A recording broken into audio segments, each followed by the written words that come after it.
Before we begin, take a long, steady breath. Let it rise like morning mist, then fall away like rain. Now, find your place, however your body wants to listen.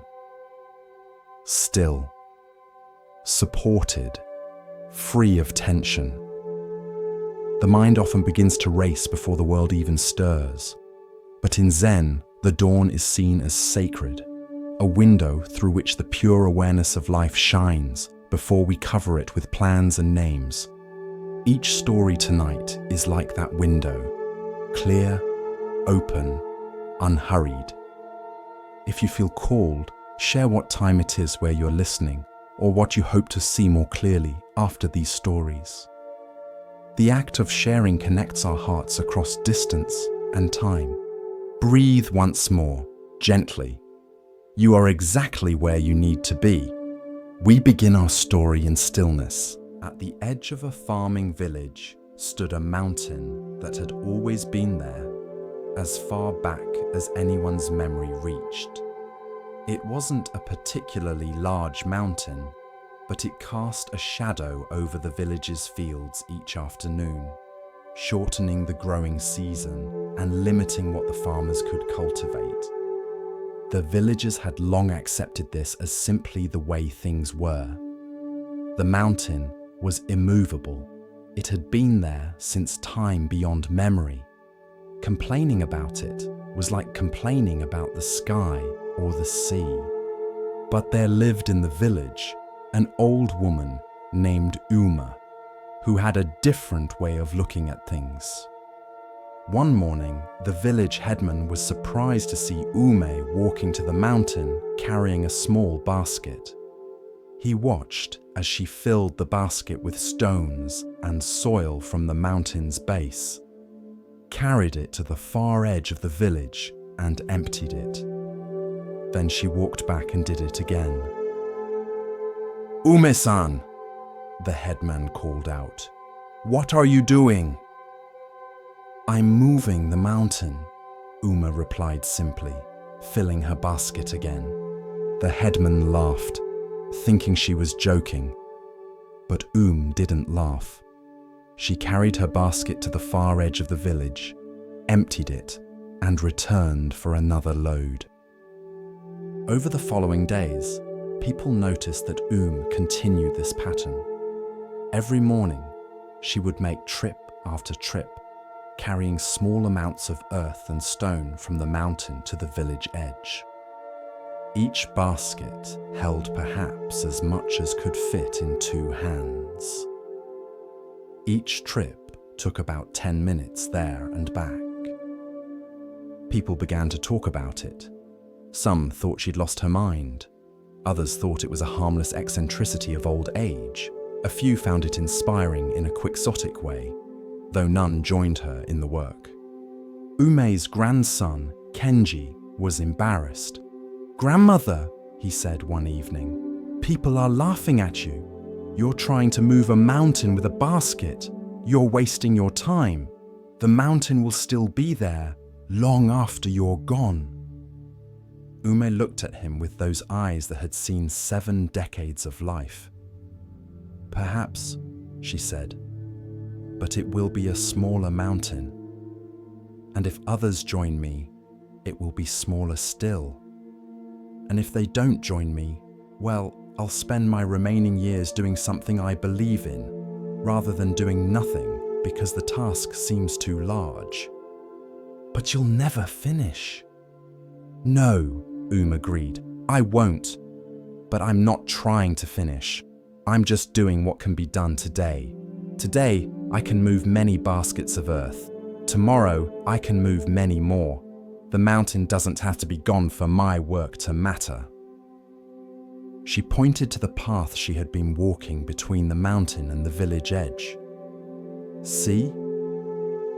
The path is already becoming smoother from my feet. That's one change. And that pile of earth I've been building, small plants are beginning to grow in it. That's another change. The mountain itself, if you look carefully at the base where I've been working, You can see a small difference already. These are real changes, even if they're small. Kenji looked at his grandmother with new eyes. He had been measuring her work against the impossible goal of moving the entire mountain, but she was measuring it differently, by what could actually be done each day, and the small, real changes that resulted. The next morning, Kenji showed up with his own basket. "I can't move a mountain," he told his grandmother, "but I can move many baskets." They worked together, and the work felt different to Kenji than he expected. There was something meditative about it. The simple repetition, the clear, physical progress of each trip, the way the pile on the village edge grew visibly day by day. Within a week, 3 other villagers joined them. They didn't believe the mountain would be moved exactly, but they were moved by Ume's determination, and they discovered what she already knew. There was satisfaction in doing a small thing consistently, even if the ultimate goal seemed impossibly distant. Within a month, a dozen people had joined. They organized themselves, creating a relay system that was more efficient than each person making the full round trip. Children got involved, carrying small amounts. Some people could only help for a few minutes each day, but those minutes added up. A traveling monk passed through the village and, seeing this unusual activity, asked what was happening. "The old woman is moving the mountain," someone told him, pointing at Uma. The monk walked over to where Ume was filling her basket and sat down beside her. "Why are you doing this?" he asked, genuine curiosity in his voice. "Because the mountain blocks the light from our fields," Ume said. "And because it can be done." "But surely you don't think you can move the entire mountain?" "I don't know what I can ultimately accomplish," Uma replied, "but I know what I can do today. Today, I can move this basket of earth from here to there. Tomorrow, I can do the same. If I do this every day, change happens. Maybe small change. Maybe not the complete change I might wish for, but change nonetheless." She stood up, her basket full, ready for another trip.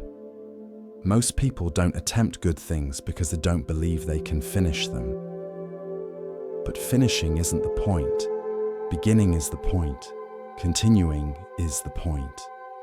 Making whatever progress is possible is the point. The monk watched her walk away with her basket and found himself picking up a basket too. A year passed.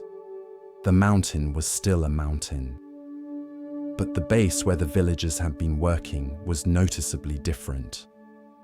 Perhaps 3 feet of height had been removed from that section. The pile on the village edge had become a small hill itself, and farmers were already using it to expand their growing space. More importantly, something had changed in the village itself.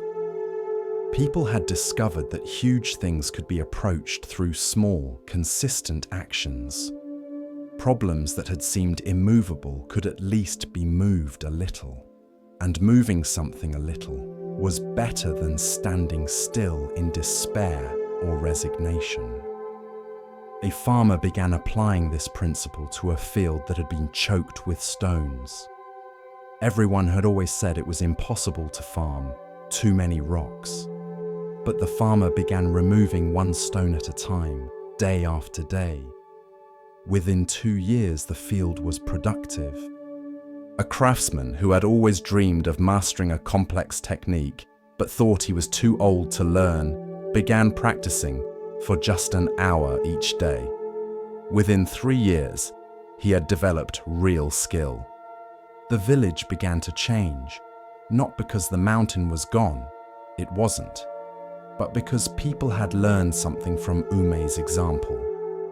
Impossibility is often just the sum of many possible small actions that no one has been willing to take consistently. 5 years after began her work, she passed away in her sleep. By that time, a significant section of the mountain's base had been moved, and the shadow it cast was measurably smaller. The growing season in the affected fields had lengthened by nearly a month. At her funeral, the village headman spoke. Ume-san taught us that we are not powerless in the face of large obstacles. We are not required to move mountains overnight. We are only required to move what we can move today. And if we do that, day after day, mountains do move. Perhaps slowly, perhaps incompletely, but they move. 20 years later, travelers coming to the village would notice something unusual about the mountain. One entire side of it was significantly lower than the other and continued to be worked on by villagers who had made it a tradition. They no longer asked whether they would finish. They simply carried their baskets, knowing that their small daily actions were part of something larger than themselves. The mountain, which had seemed eternal and immovable, had proven to be neither. It was simply a very large pile of earth and stone, and any pile, no matter how large, can be moved one basket at a time if someone has the patience to keep moving baskets. Tonight, as you rest, you might think about the mountains in your own life, the problems that seem too large, the changes that seem impossible, the goals that seem unreachable. You don't have to move these mountains tonight. You don't have to solve these problems completely. You just have to carry one basket when morning comes, and then another, and another. Great changes don't happen through massive single efforts. They happen through small, consistent actions that seem insignificant in the moment but accumulate into something transformative over time. Rest now in the knowledge that you don't have to do everything. You don't have to achieve completion. You just have to move what can be moved today, and trust that small movements, repeated faithfully, are how all mountains eventually move. There was a calligrapher named Setsuko who took great pride in her work. She would spend hours creating each character, each stroke perfect, each piece a work of art that she expected would last for generations. One day, she acquired a special ink that a merchant had brought from a distant province. The ink created beautiful deep blacks and flowed perfectly from her brush. But she soon discovered it had an unusual property. It never fully dried. Even days after she had finished a piece, the ink remained slightly wet. If you touched it, even carefully, it would smudge. At first, Setsuko was furious. She couldn't sell work that would smudge. She couldn't give pieces as gifts, knowing they would be ruined by the first careless touch. All her effort was going into work that couldn't be preserved. She tried everything to make the ink dry properly, but nothing worked. Finally, in frustration, she went to the merchant who had sold it to her, demanding her money back. The merchant looked surprised, but that's the nature of this ink. I told you it was special. Special? It's defective. It won't dry. Exactly, the merchant said. It's teaching ink. It reminds you that nothing you create is permanent.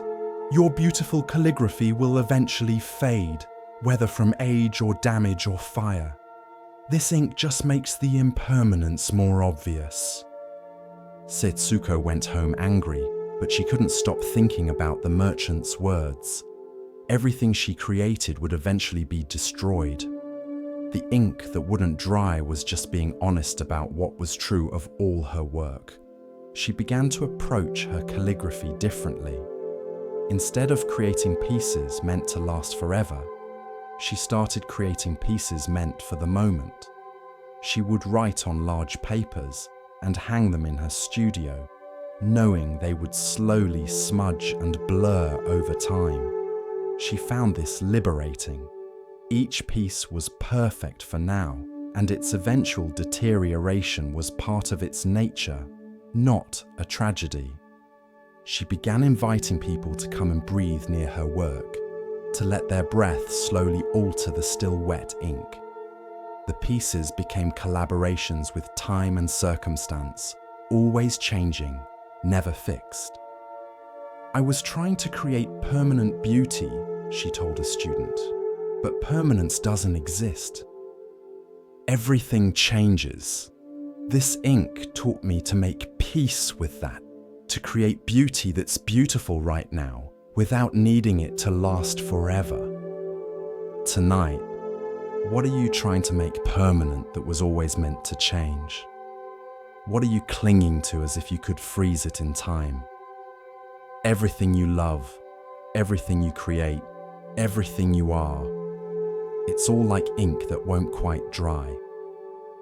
Always shifting, always changing, always vulnerable to smudging. This isn't a tragedy. It's just the nature of existence. Let go of needing things to be permanent. Enjoy them while they're here. Create them knowing they'll change. Love them knowing they'll pass. The impermanence isn't the problem. Your fight against impermanence is. Rest now in the acceptance that nothing lasts forever, and that's what makes this moment precious. As we continue our journey through the wisdom of Zen Buddhism, let us turn to a tale about recognition and the true nature of worth. This is the next story. In a monastery where monks practiced intensive meditation, there was a monk named Genzo, who struggled more than any of the others. While his fellow monks seemed to make progress, reporting experiences of insight and clarity, Genzo felt nothing but confusion and exhaustion. He tried so hard. He would sit in meditation until his legs ached and his back screamed. He would concentrate fiercely, trying to force his mind into the states he read about in the sutras. He would stay up late studying, trying to understand intellectually what he couldn't grasp experientially. But nothing seemed to work. While others reported breakthrough moments, sudden insights, and powerful experiences during meditation, Genzo just felt tired. So tired that he would sometimes fall asleep during meditation sessions, which filled him with shame. The other monks were achieving enlightenment, and he couldn't even stay awake. The monastery's teacher, Master Dogen, watched Genzo's struggle with patient concern. He saw how the young monk was wearing himself out, how the desperate striving was actually creating obstacles rather than removing them.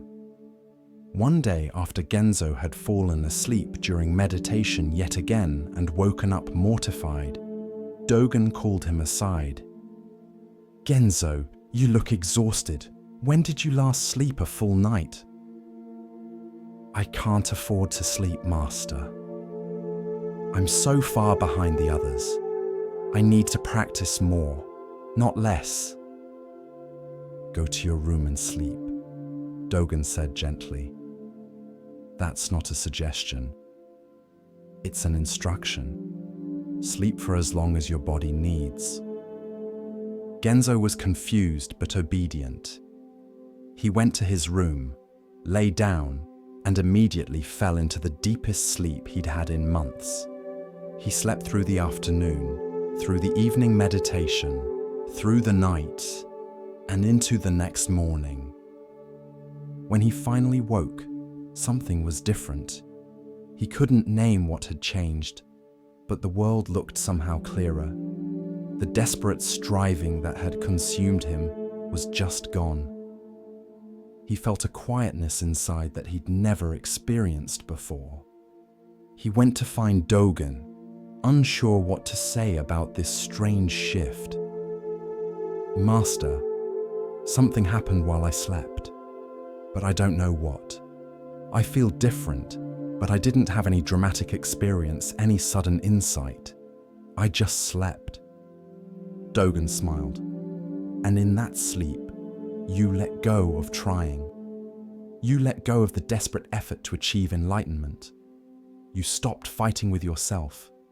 And in that letting go, what was always there became apparent." "But I didn't do anything," Genzo protested. "I just slept." "The others have profound experiences during meditation. I fell asleep." "Enlightenment isn't always dramatic," Dogen explained.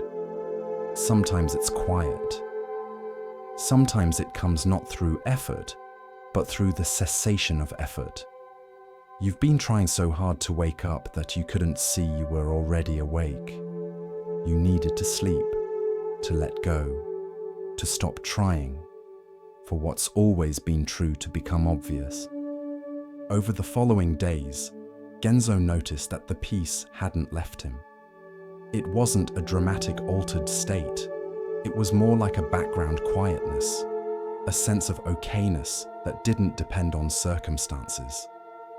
The desperate seeking was gone, not because he had found what he was looking for, but because he had realized he'd never lost it. Other monks asked him what had happened. "Did you have a breakthrough, a sudden awakening?" "I don't know," Genzo replied honestly. "I just slept. And when I woke up, something had shifted. But it wasn't like lightning striking. It was more like clouds clearing and realizing the sky had been there all along." Master Dogen used Genzo's experience to teach others. Many of you are waiting for dramatic enlightenment experiences. Thunder and lightning, profound insights, altered states. But enlightenment is often more subtle than that. It's the quiet recognition of what's always been true. It's the simple shift from trying to be at peace to noticing the peace that's already here. Years later, when Genzo told his story to students, he would laugh at his younger self. "I was trying so hard to wake up that I exhausted myself. I thought enlightenment was something to achieve through effort. But sometimes you have to stop trying to wake up and just let yourself sleep. Sometimes awakening comes through the door you're not watching." Tonight, stop trying so hard. Stop striving for perfect meditation or ideal relaxation or correct rest. Stop watching for enlightenment or breakthroughs or special experiences. Just sleep. Just let go. Just be tired and allow yourself rest without judgment. What you're seeking might come not through your effort, but through your willingness to stop efforting and simply be. Sleep through your own awakening if you must. It will be there when you wake. On a mountainside where strong winds blew constantly from the west, there grew a forest of pine trees. Most of the trees had learned to grow straight despite the wind, their trunks vertical, their branches reaching skyward. It was what trees were supposed to do after all, grow up toward the light. But there was one tree that grew differently. From its earliest days as a sapling, this tree had bent toward the east, growing almost horizontally rather than vertically. Its trunk ran parallel to the ground for several feet before curving upward. Its branches spread in unusual directions, creating a shape unlike any other tree in the forest. The other trees, if trees could speak, might have considered this tree malformed. It wasn't doing what trees were supposed to do. It wasn't following the pattern that all the other trees followed. It was crooked, bent, wrong. A woodcutter named Jin would come to this forest regularly to select trees for timber. He always chose the straightest, tallest trees. Trees with vertical trunks that would yield straight boards. Trees that had grown properly. He would walk past the sideways growing tree without even considering it. What use was a tree that grew horizontally? It couldn't be milled into straight lumber. It was a waste of space in the forest, taking up ground where a proper tree could grow. Years passed. The sideways tree continued its unusual growth, seemingly unbothered by its difference from the other trees. It didn't try to straighten itself or grow more vertically. It simply continued being what it was, spreading its branches in its own unique pattern. One day, a master boat builder named Keiko came to the forest. She was looking for wood to build a special ship, one that would need to navigate difficult coastal waters. She needed timber with particular curves, wood that could form the ribs and hull of a vessel that would bend with the waves rather than fight against them. She walked through the forest, examining tree after tree. The straight, vertical ones were impressive, certainly. Well formed, exactly what most people wanted. But they weren't what she needed. Then she saw the sideways growing tree.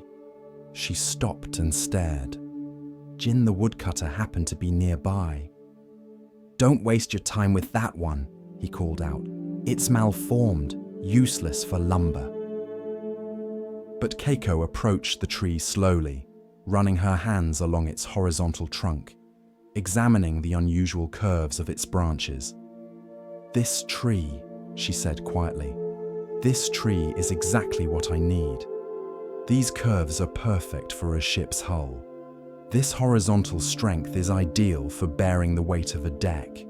This unusual growth pattern that you call useless is actually precious. This tree has exactly the qualities I've been searching for." She turned to Jin.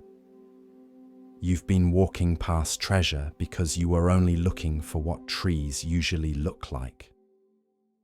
But sometimes the unusual one, the different one, the one that doesn't fit the standard pattern, that's the one with the most value. Just for a different purpose than you imagined." Jin helped Keiko harvest the sideways tree, and he watched as she worked with the wood.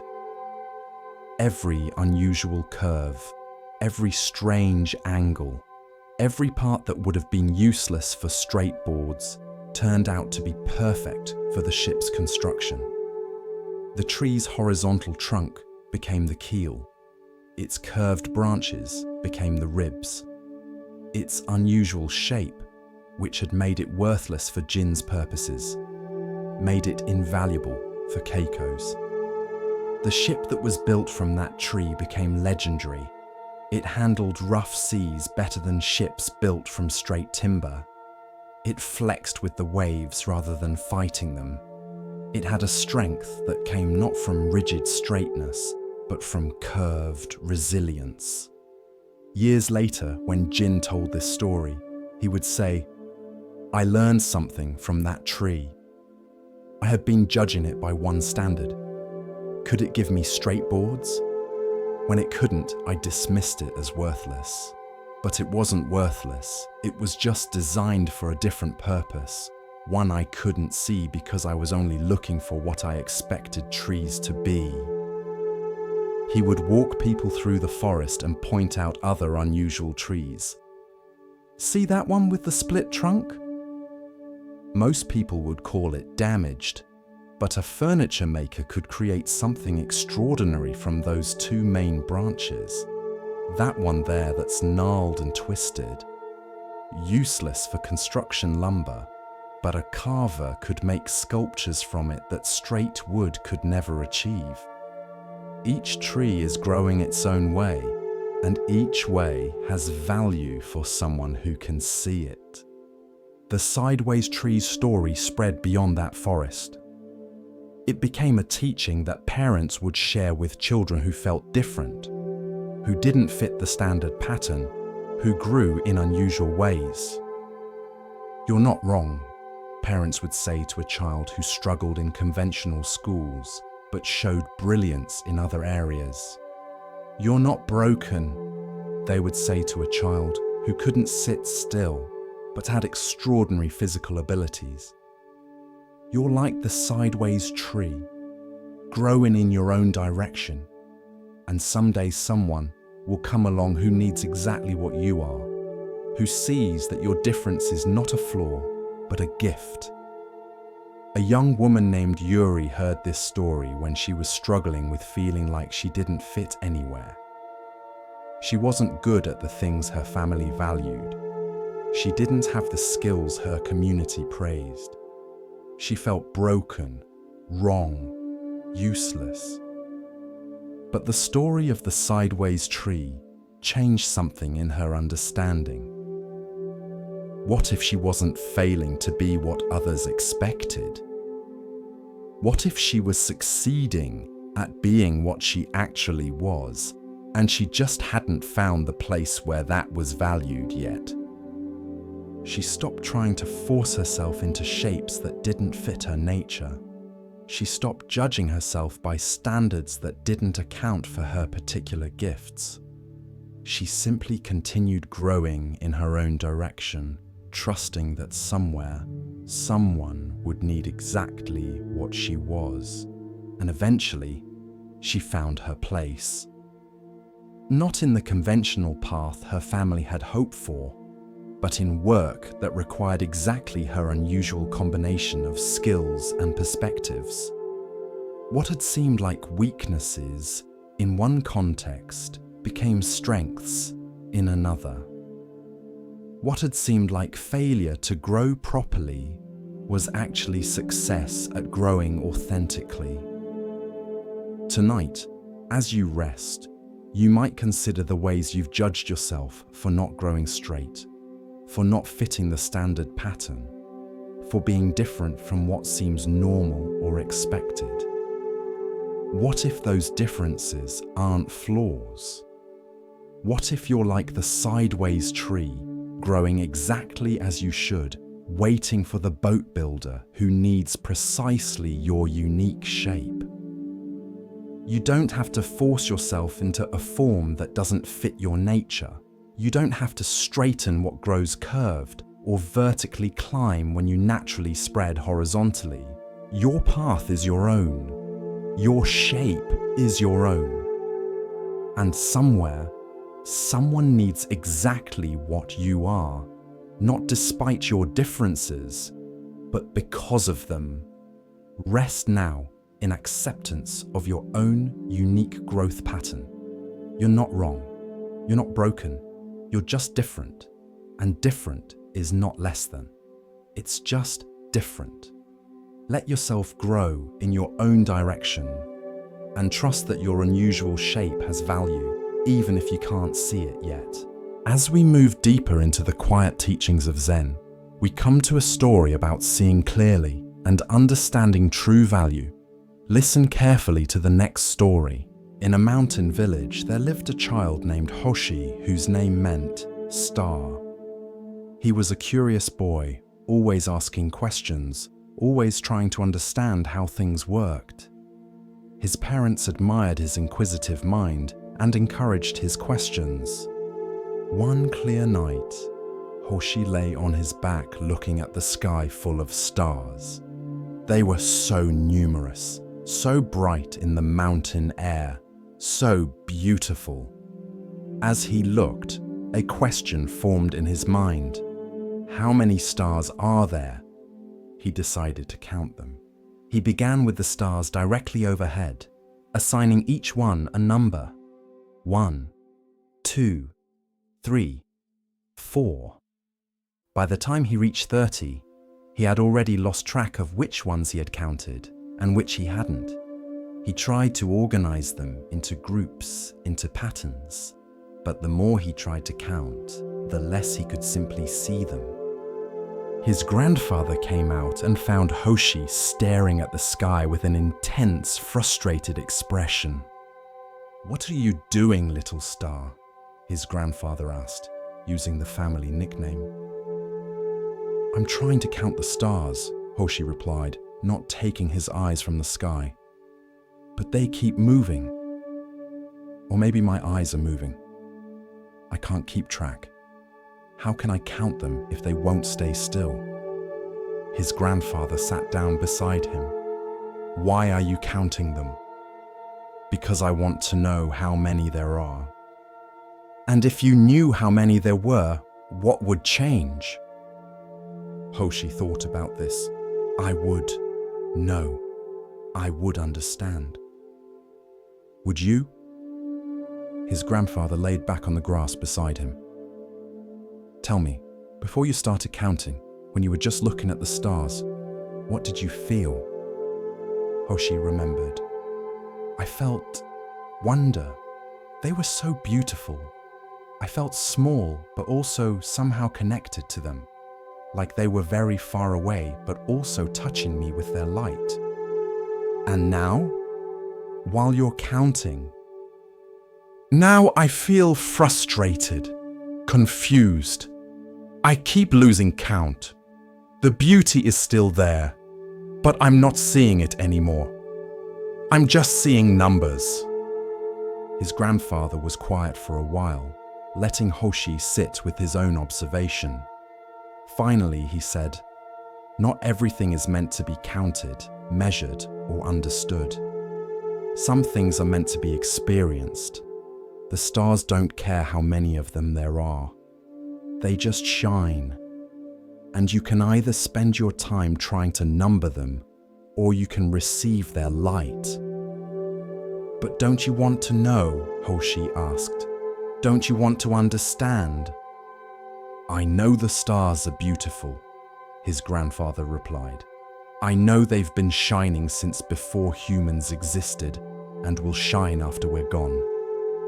I know that their light traveled vast distances to reach my eyes. I know that looking at them makes something in my chest feel open and quiet.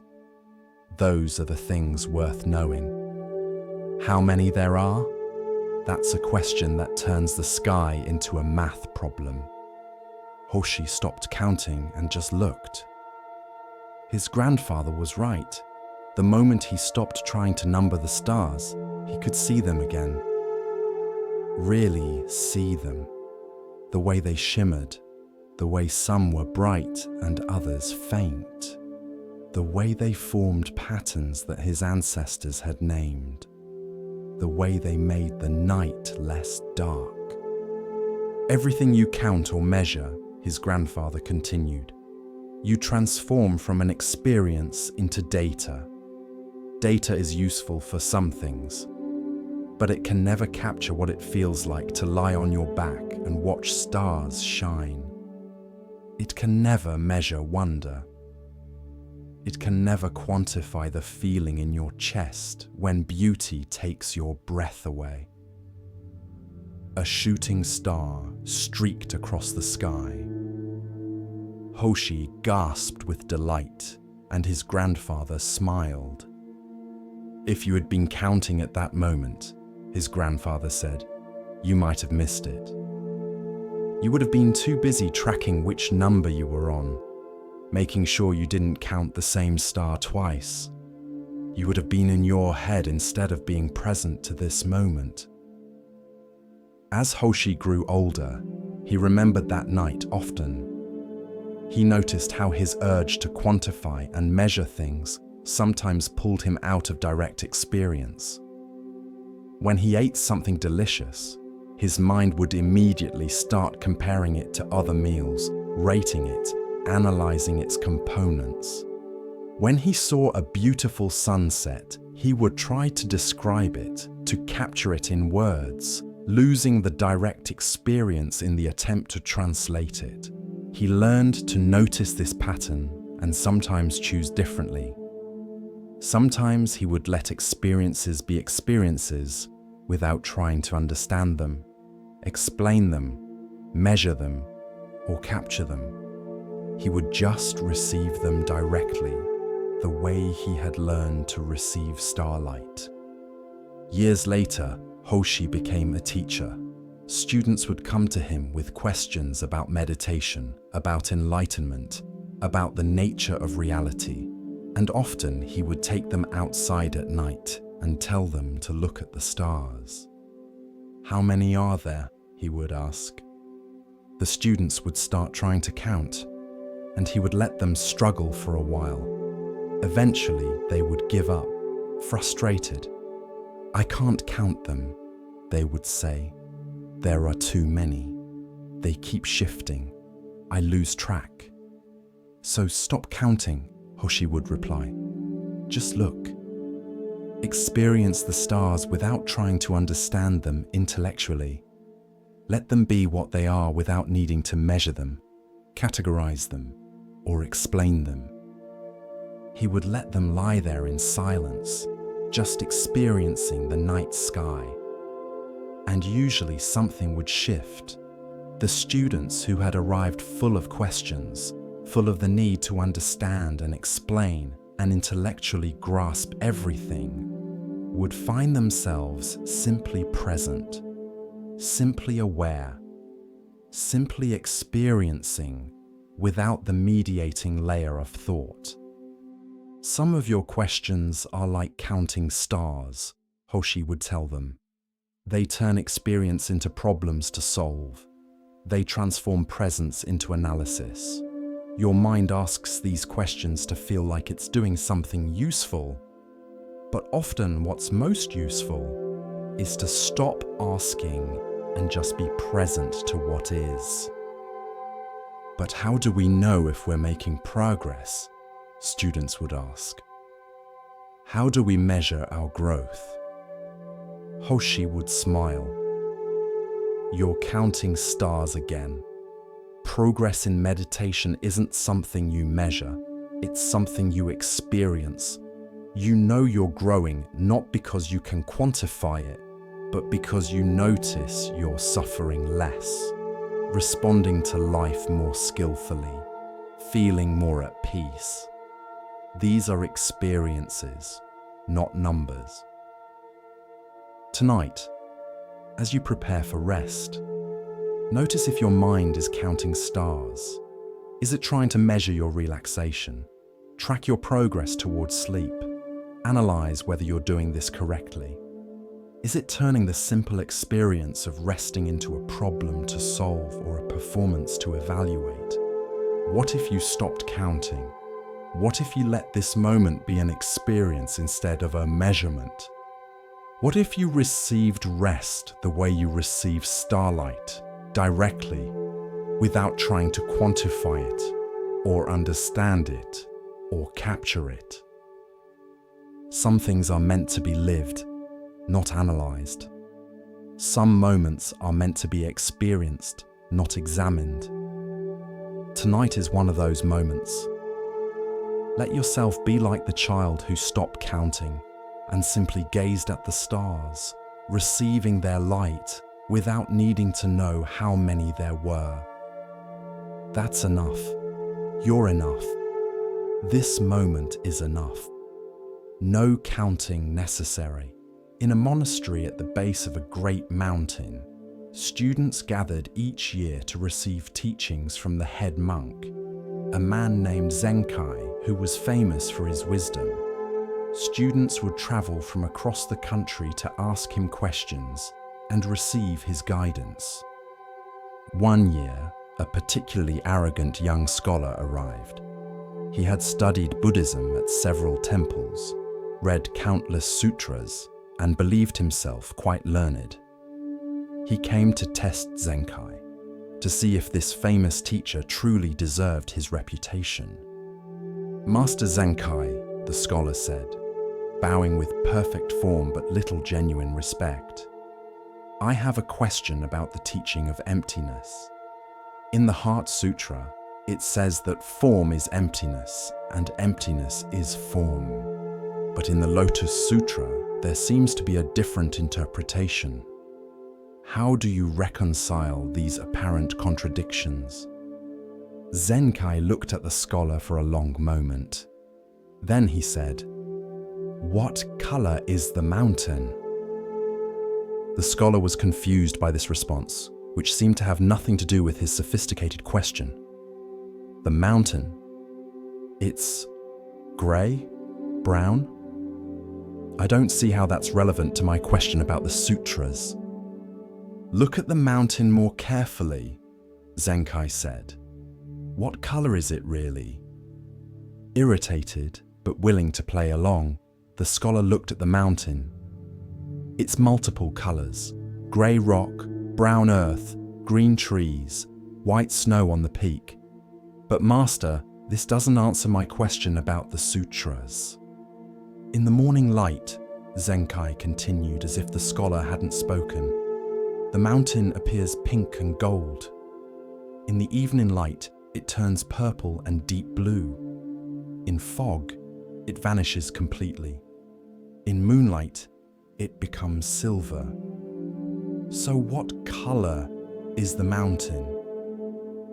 It depends on the light, the weather, the time of day, the scholar said impatiently. But surely you're not suggesting that we ignore the profound philosophical questions raised by the sutras in favor of simple observations about scenery. I'm suggesting, Zenkai said gently, that you're asking the wrong question.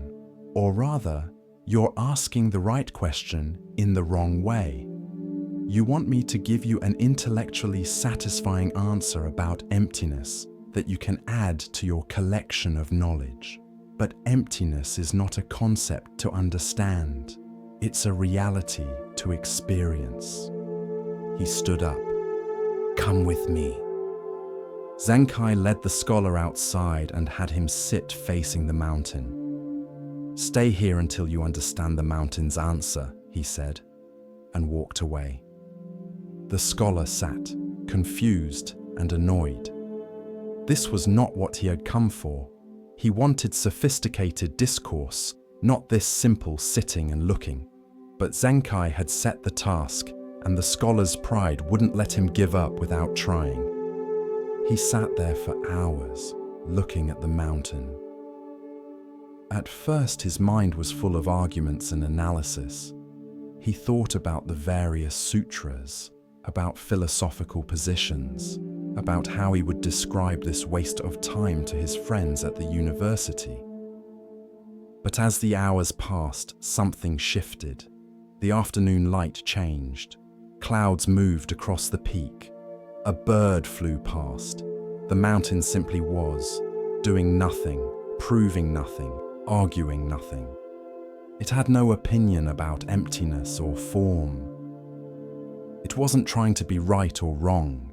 It was just mountain, completely present, completely itself.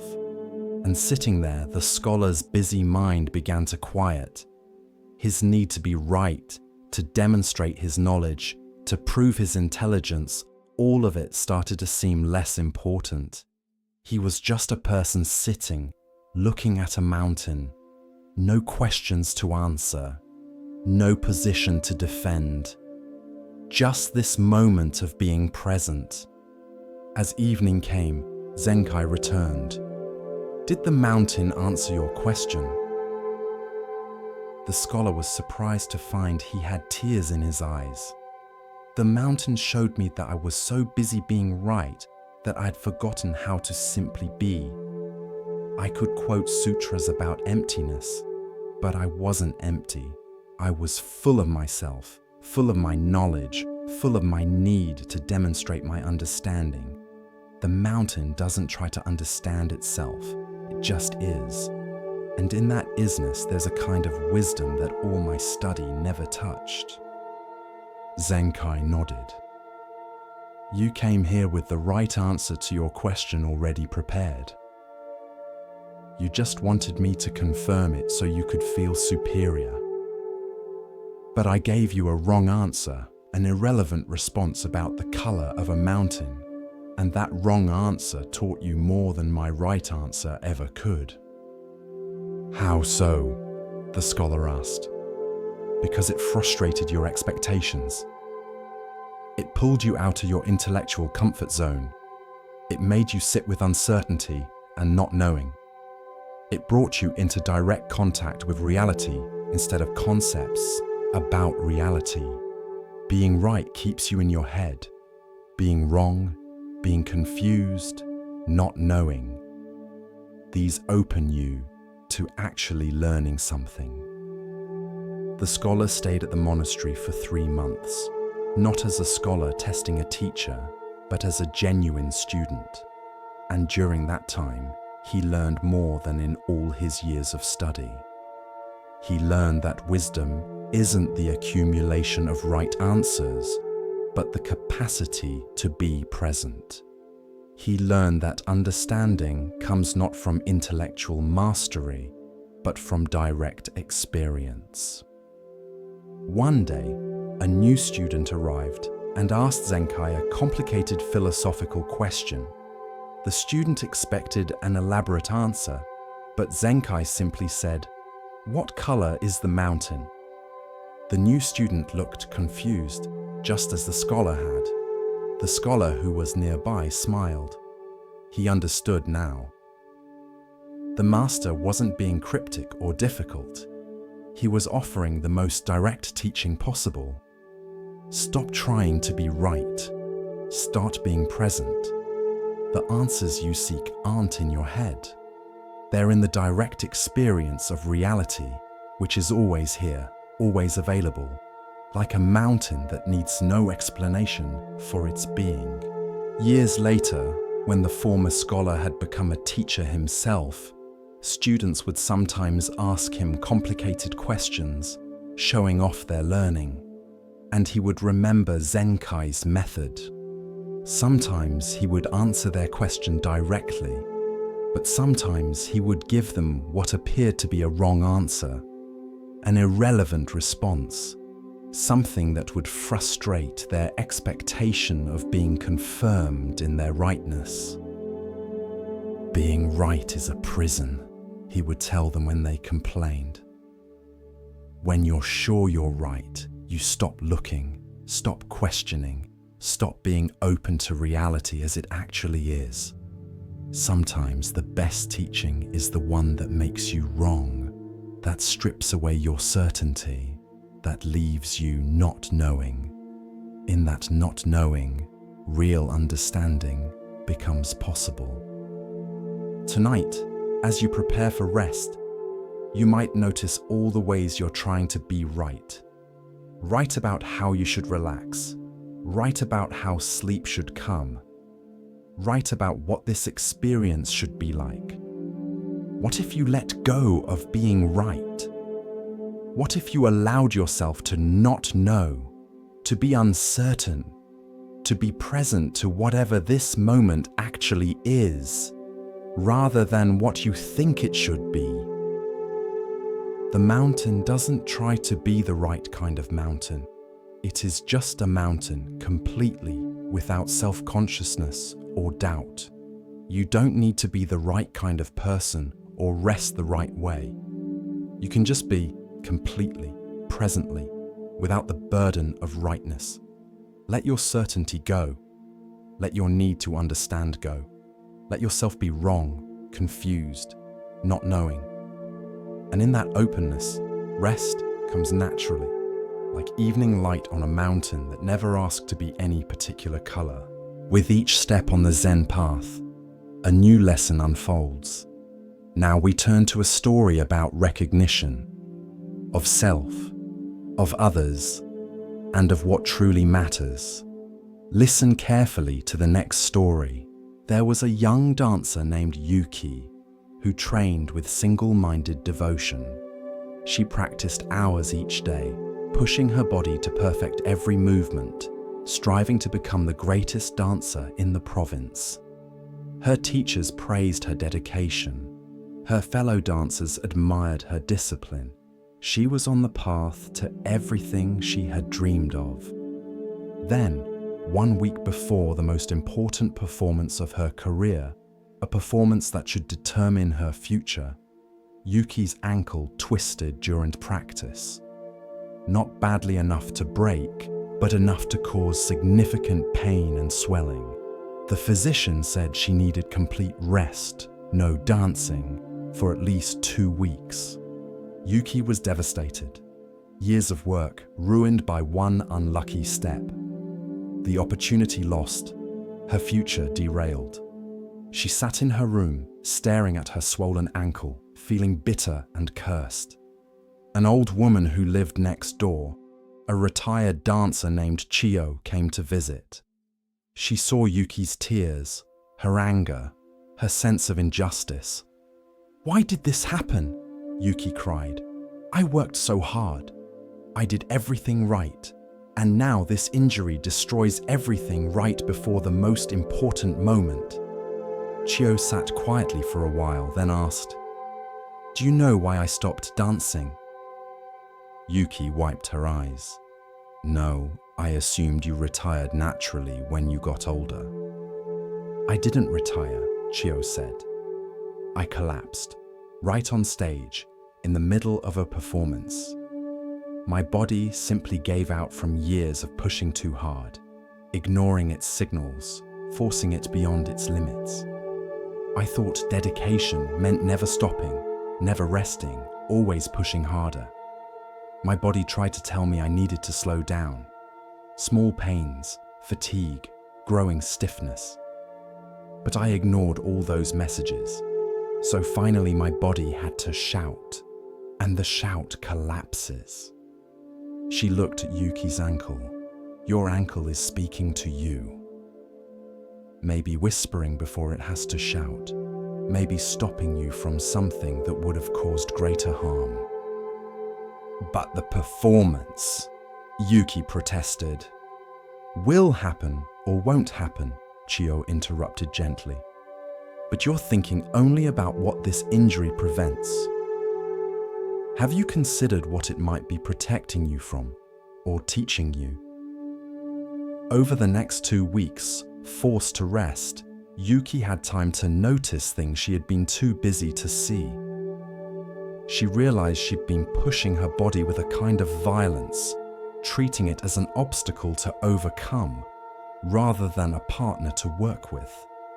She noticed how exhausted she had become, how the joy had drained from dancing as it became only about perfection and achievement. She watched other dancers and saw things she had been too busy striving to notice. She saw beauty in imperfect movements, in dancers who worked within their limitations rather than fighting against them. She understood, for the first time, that her obsessive pushing was driven more by fear than by love.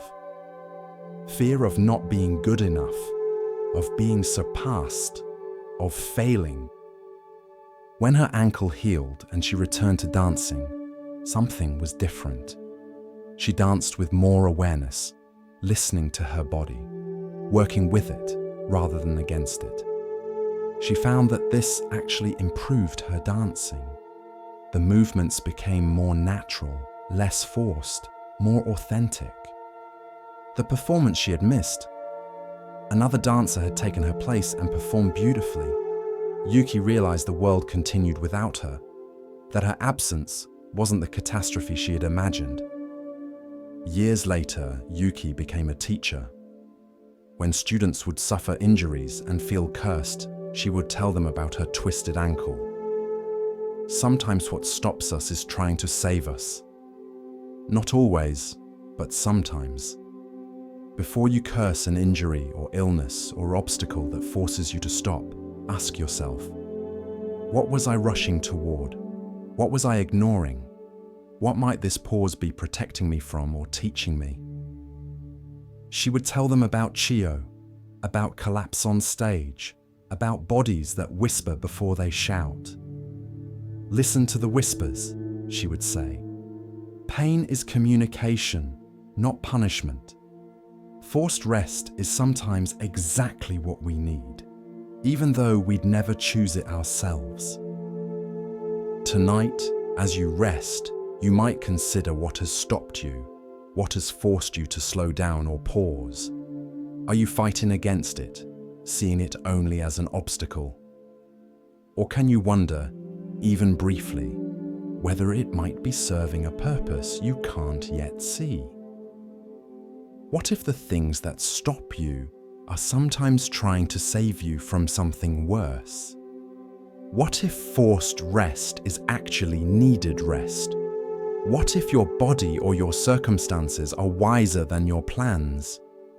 Rest now without fighting the rest.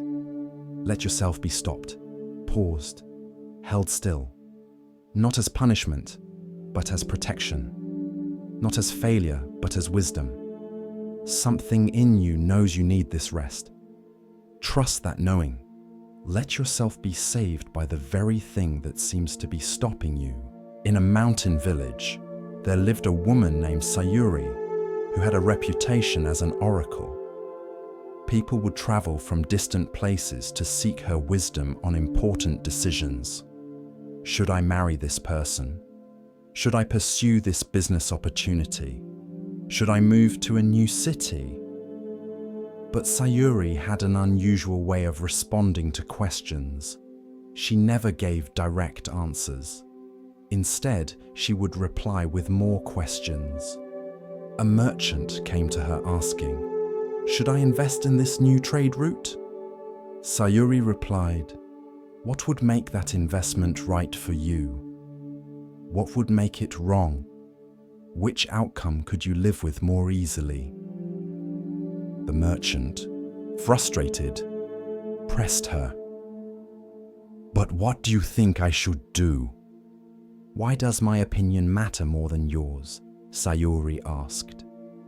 "You know your circumstances, your resources, your risk tolerance. I don't. How could my answer be better than the answer you would reach by examining your own wisdom?"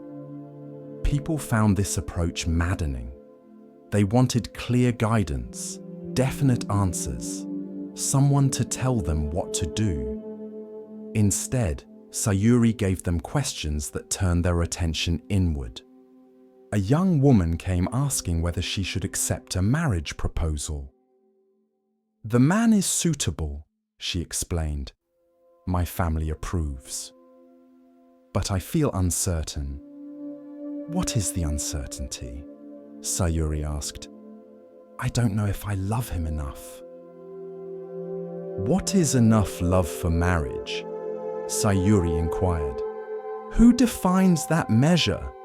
And more importantly, what does your uncertainty tell you?" The young woman sat with these questions. Slowly, she realized she already knew her answer. The uncertainty wasn't confusion. It was clear trying to be heard beneath the noise of expectations and social pressure.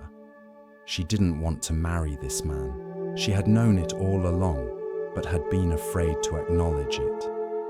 "You already had your answer," Sayuri said when the woman expressed this realization. "You just needed permission to hear it. If I had told you what to do, you would have either resented me for the advice or become dependent on me for future decisions. But by asking questions, I helped you find your own wisdom. Now you trust yourself more than you did before." A farmer came with a more desperate question. His crops were failing, and he needed to decide whether to borrow money to try new methods or sell his land and find other work. "Please," he begged, "just tell me what to do. I can't decide." "What happens if you borrow and the new methods fail?" Sayuri asked. "I lose everything." "What happens if you sell the land?" "I lose my family's heritage, but I avoid debt."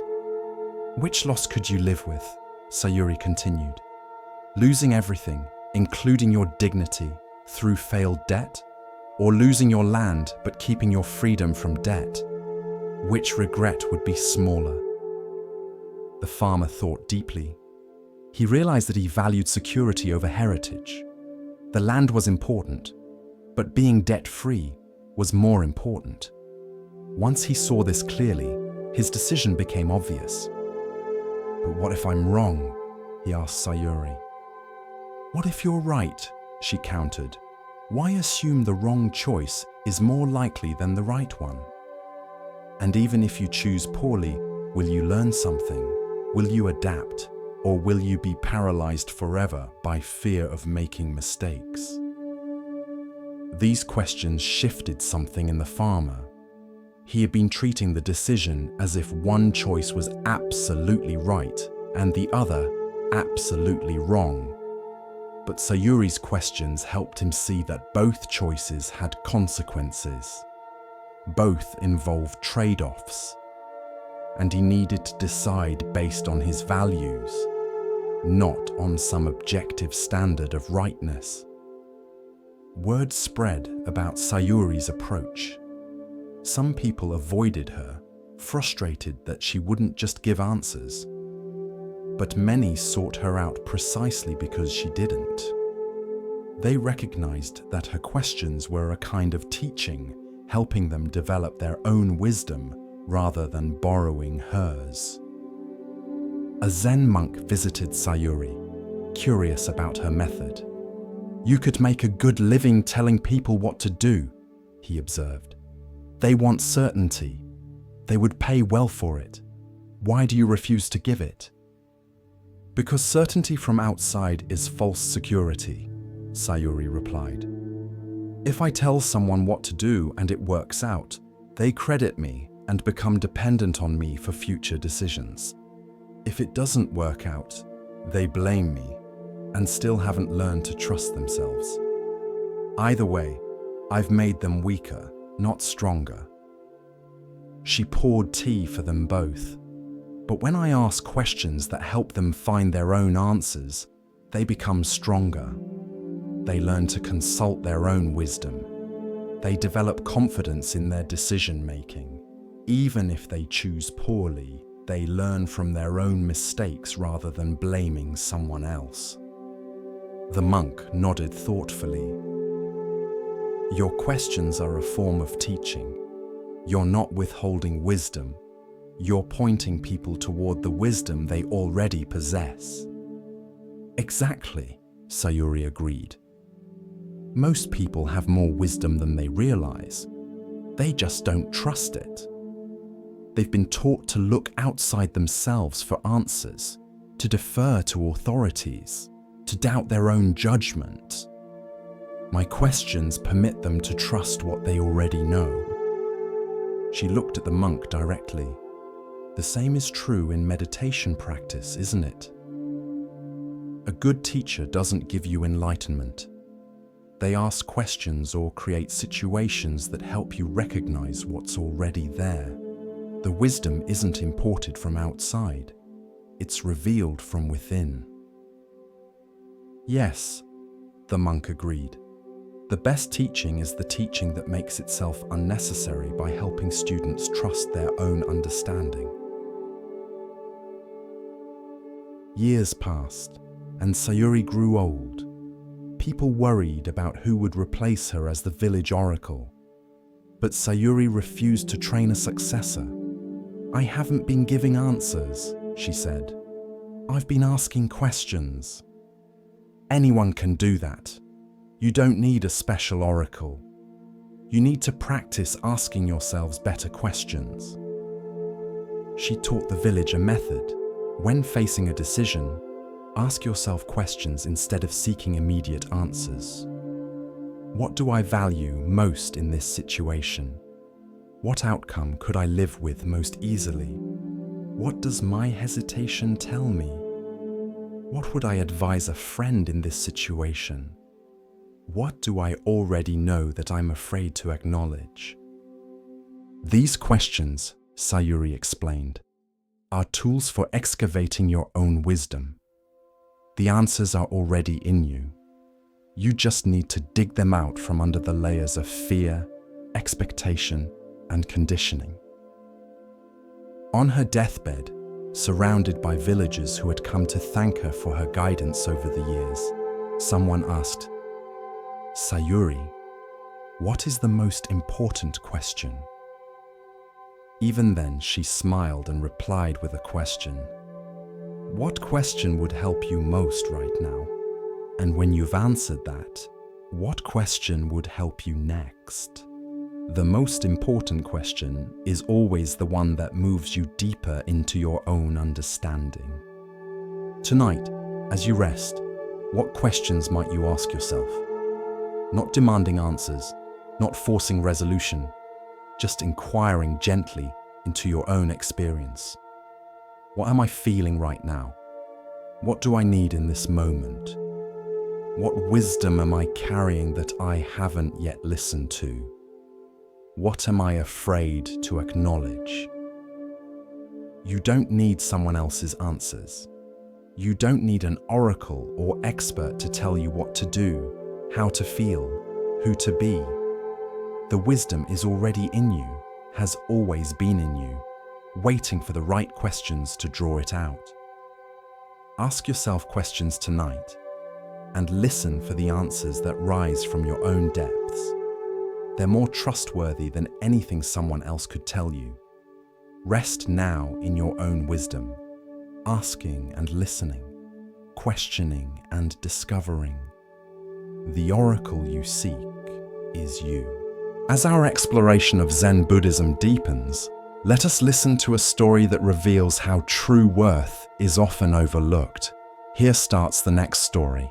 There was a fisherman named Sato who lived in a coastal village where fishing was both a livelihood and a tradition. Every morning, the fishermen would go out in their boats, and every evening they would return with their catches. The measure of a good fisherman was simple. How many fish did you catch? Sato had been fishing since childhood. He knew the waters, understood the tides, and could read the weather.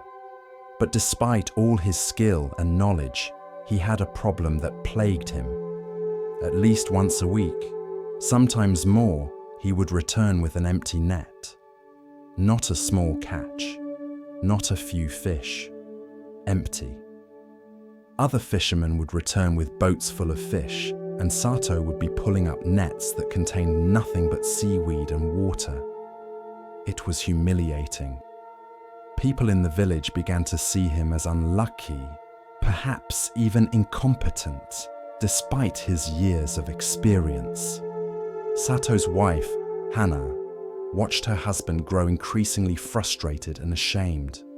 He would come home from these empty net days silent and dejected, barely eating, questioning his worth as a fisherman and as a provider.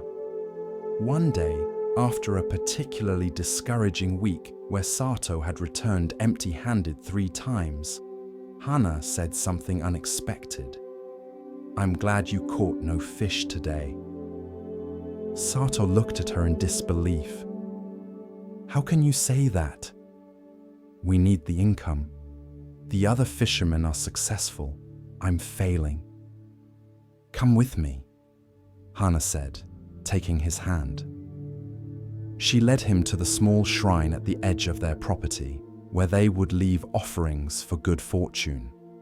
On the offering plate were several small items: 3 unusual shells, a piece of interesting driftwood, a small colored stone. "Where did these come from?" Sato asked. "From your empty nets," Hana replied. "On the days when you caught no fish, you brought home these things instead. You were so focused on what you didn't catch that you never looked at what you did bring back." She picked up one of the shells. "This one you brought back 2 weeks ago. I'd never seen a shell like this before. I showed it to the teacher at the school, and she used it to teach the children about sea life. Those children learned something beautiful from your empty net." She picked up the driftwood. "This piece is so interesting in shape that the temple carver asked if he could use it for a small Buddha statue. Your failure brought something that will become sacred art." Sato looked at these objects with new eyes. He had indeed pulled them from his nets on empty days, but he had seen them as worthless, just debris that mocked him by taking the place of fish. "But we can't eat shells and driftwood. he protested. "We need fish to sell." "We need some fish," Hannah agreed, "and you catch enough on your successful days. But these empty net days bring other things, things with value that can't be measured in money, and they bring something else too." "What?" "They bring your presence home to me," she said quietly. "On days when you catch many fish, you come home exhausted but proud, and you spend the evening repairing nets and equipment, already planning the next day.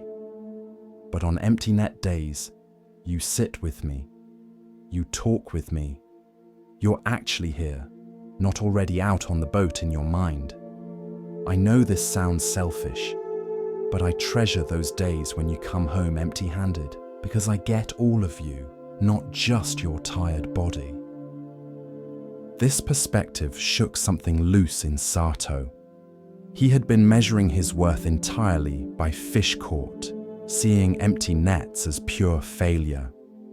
But Hana was showing him that those apparently failed days brought other things, things he had been too ashamed to notice. A few days later, on another empty net morning, Sato pulled up his nets and found not fish, but a tangled mass of seaweed. His first reaction was the familiar frustration. But then he remembered Hana's words and looked at the seaweed more carefully. It was a type he had seen farmers collecting for fertilizer. Instead of throwing it back in disgust, he kept it. When he returned to shore, he asked one of the farmers if the seaweed was useful. The farmer's eyes lit up. "This is exactly what I need for my fields. Would you sell it to me?" The money from the seaweed wasn't as much as fish would have brought, but it was something. And more than that, Sato realized he had just turned a failed fishing day into a successful day by changing what he was looking for. He began experimenting with this perspective. On days when fish weren't biting, instead of stubbornly keeping his nets in the water, he would pay attention to what else was happening.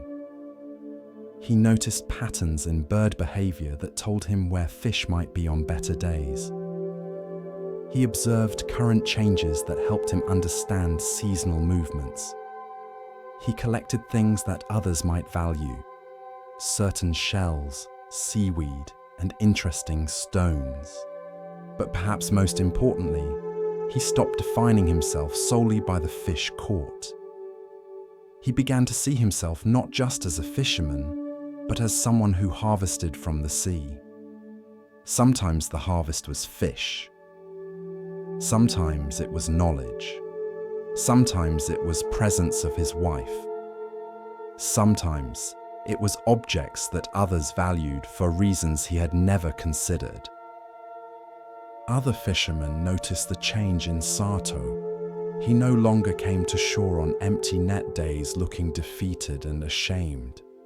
He seemed interested in what he had found, curious about the day's experience even if it hadn't been conventionally successful. One young fisherman who was struggling with his own inconsistent catches asked Sato, "How do you stay positive when you fail?" "I stopped calling it failure," Sato replied. "Some days I catch fish. Some days I catch other things. Some days I catch nothing but return with more understanding of the sea. Every day has value if I'm looking for value rather than defining success narrowly." He showed the young fisherman his collection of interesting finds from supposedly failed days. "If I had been catching fish every single day, I never would have noticed any of this. My failure to catch fish opened my attention to everything else. Now I know the sea that the most successful fishermen don't have, because their constant success never forced them to look at anything else."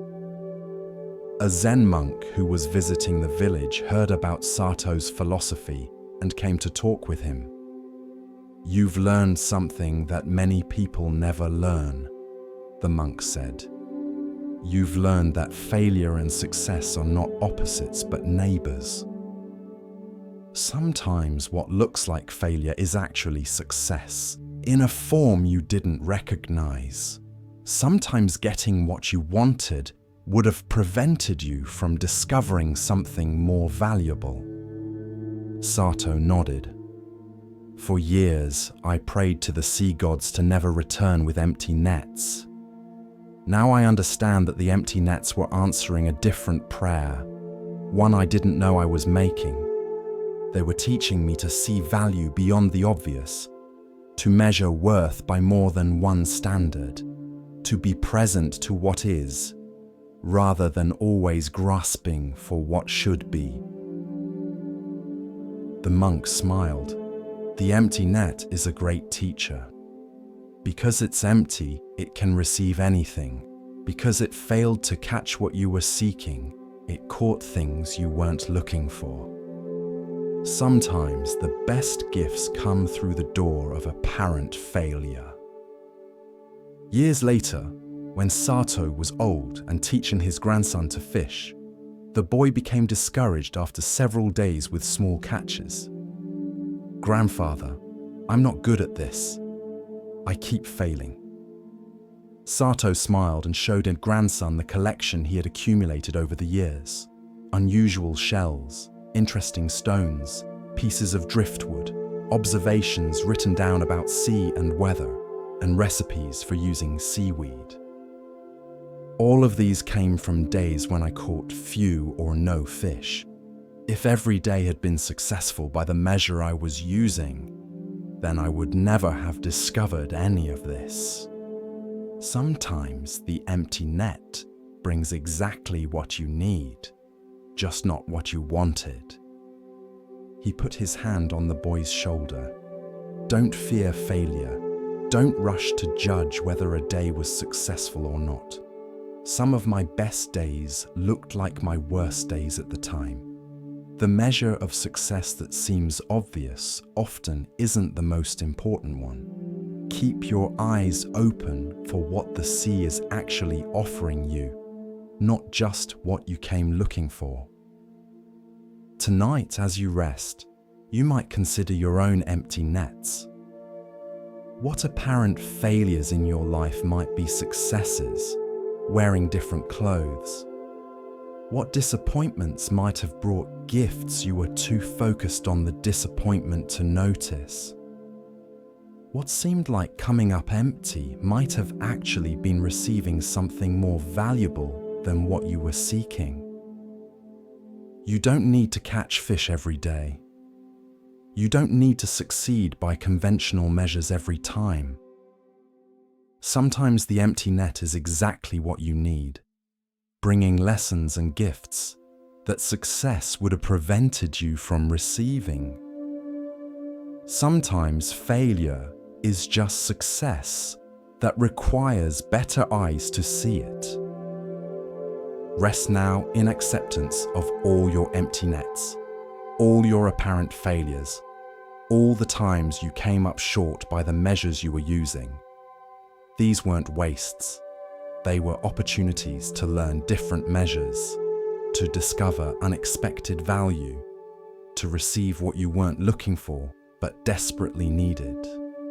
The empty net isn't a tragedy, it's a teaching. Let it teach you tonight, as you rest in the emptiness that's actually fullness waiting to be recognized. Continuing along the path of Zen insight, we pause now to hear a teaching about perception and hidden value.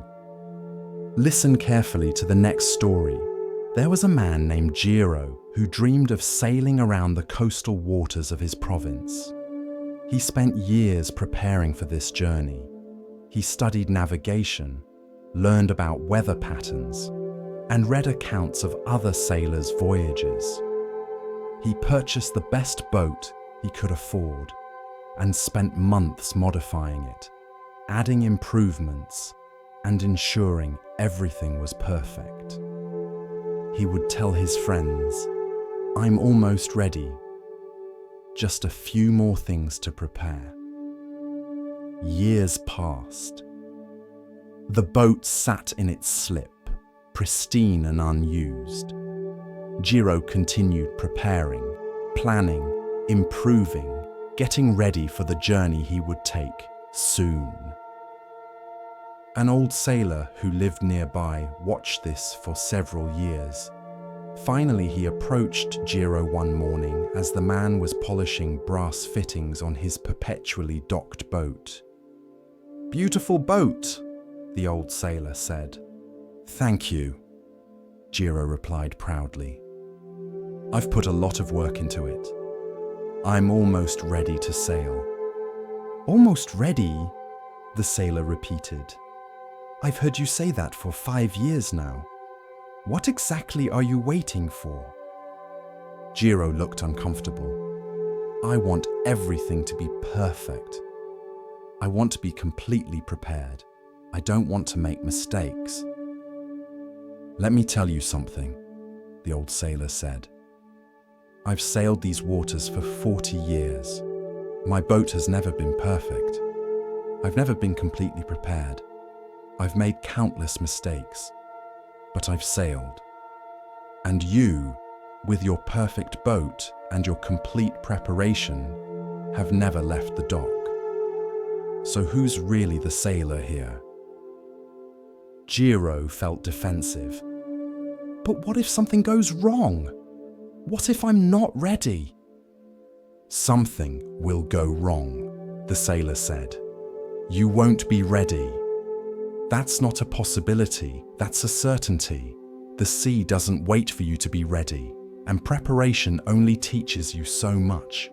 Most of what you need to know, you learn by sailing, not by preparing to sail." He patted the boat's rail. "This boat is dying here at the dock. It was built to sail. You were built to sail. But both of you are sitting here, trapped by your fear of imperfection, your need for complete readiness. And while you wait for the perfect conditions, for total preparation, your life is passing." That evening, Jiro sat on his boat as the sun set, thinking about the old sailor's words. How many perfect days had he missed while preparing? How many adventures had he postponed waiting for complete readiness? How much of his life had he spent getting ready to live rather than actually living? The next morning, without overthinking it, Jiro untied his boat and sailed out of the harbor. His hands were shaking. He wasn't sure he was ready, but he sailed anyway. He made mistakes that first day. He misjudged a turn and nearly ran into another boat. He didn't account properly for wind and had to adjust his course several times. But he sailed. He actually sailed. And it was glorious. Over time, Jiro became a competent sailor. Not perfect, never perfect, but competent. And he realized that if he had waited until he felt completely ready, he would have waited forever. Because readiness isn't a destination you reach through preparation. It's a decision you make despite uncertainty. Tonight, what have you been preparing for but never started? What perfect conditions are you waiting for before you allow yourself to rest, to heal, to change, to grow? What if you'll never feel completely ready? What if the preparation itself has become the obstacle? Let yourself sail tonight. Into sleep, into rest, into whatever comes next. Not perfectly prepared, not completely ready, just willing. That's enough. That's all it takes. Stop preparing and start sailing. There was a devoted student named Akiko who studied with a Zen master for many years. She took meticulous notes on every teaching, every conversation, every insight that arose during her practice. Her room was filled with journals and scrolls, a massive accumulation of written wisdom that she treasured as proof of her learning. She would often review her notes, rereading old insights, checking her understanding against what she had written. The notes gave her a sense of security, a feeling that she was capturing and keeping the teachings, making sure nothing was lost.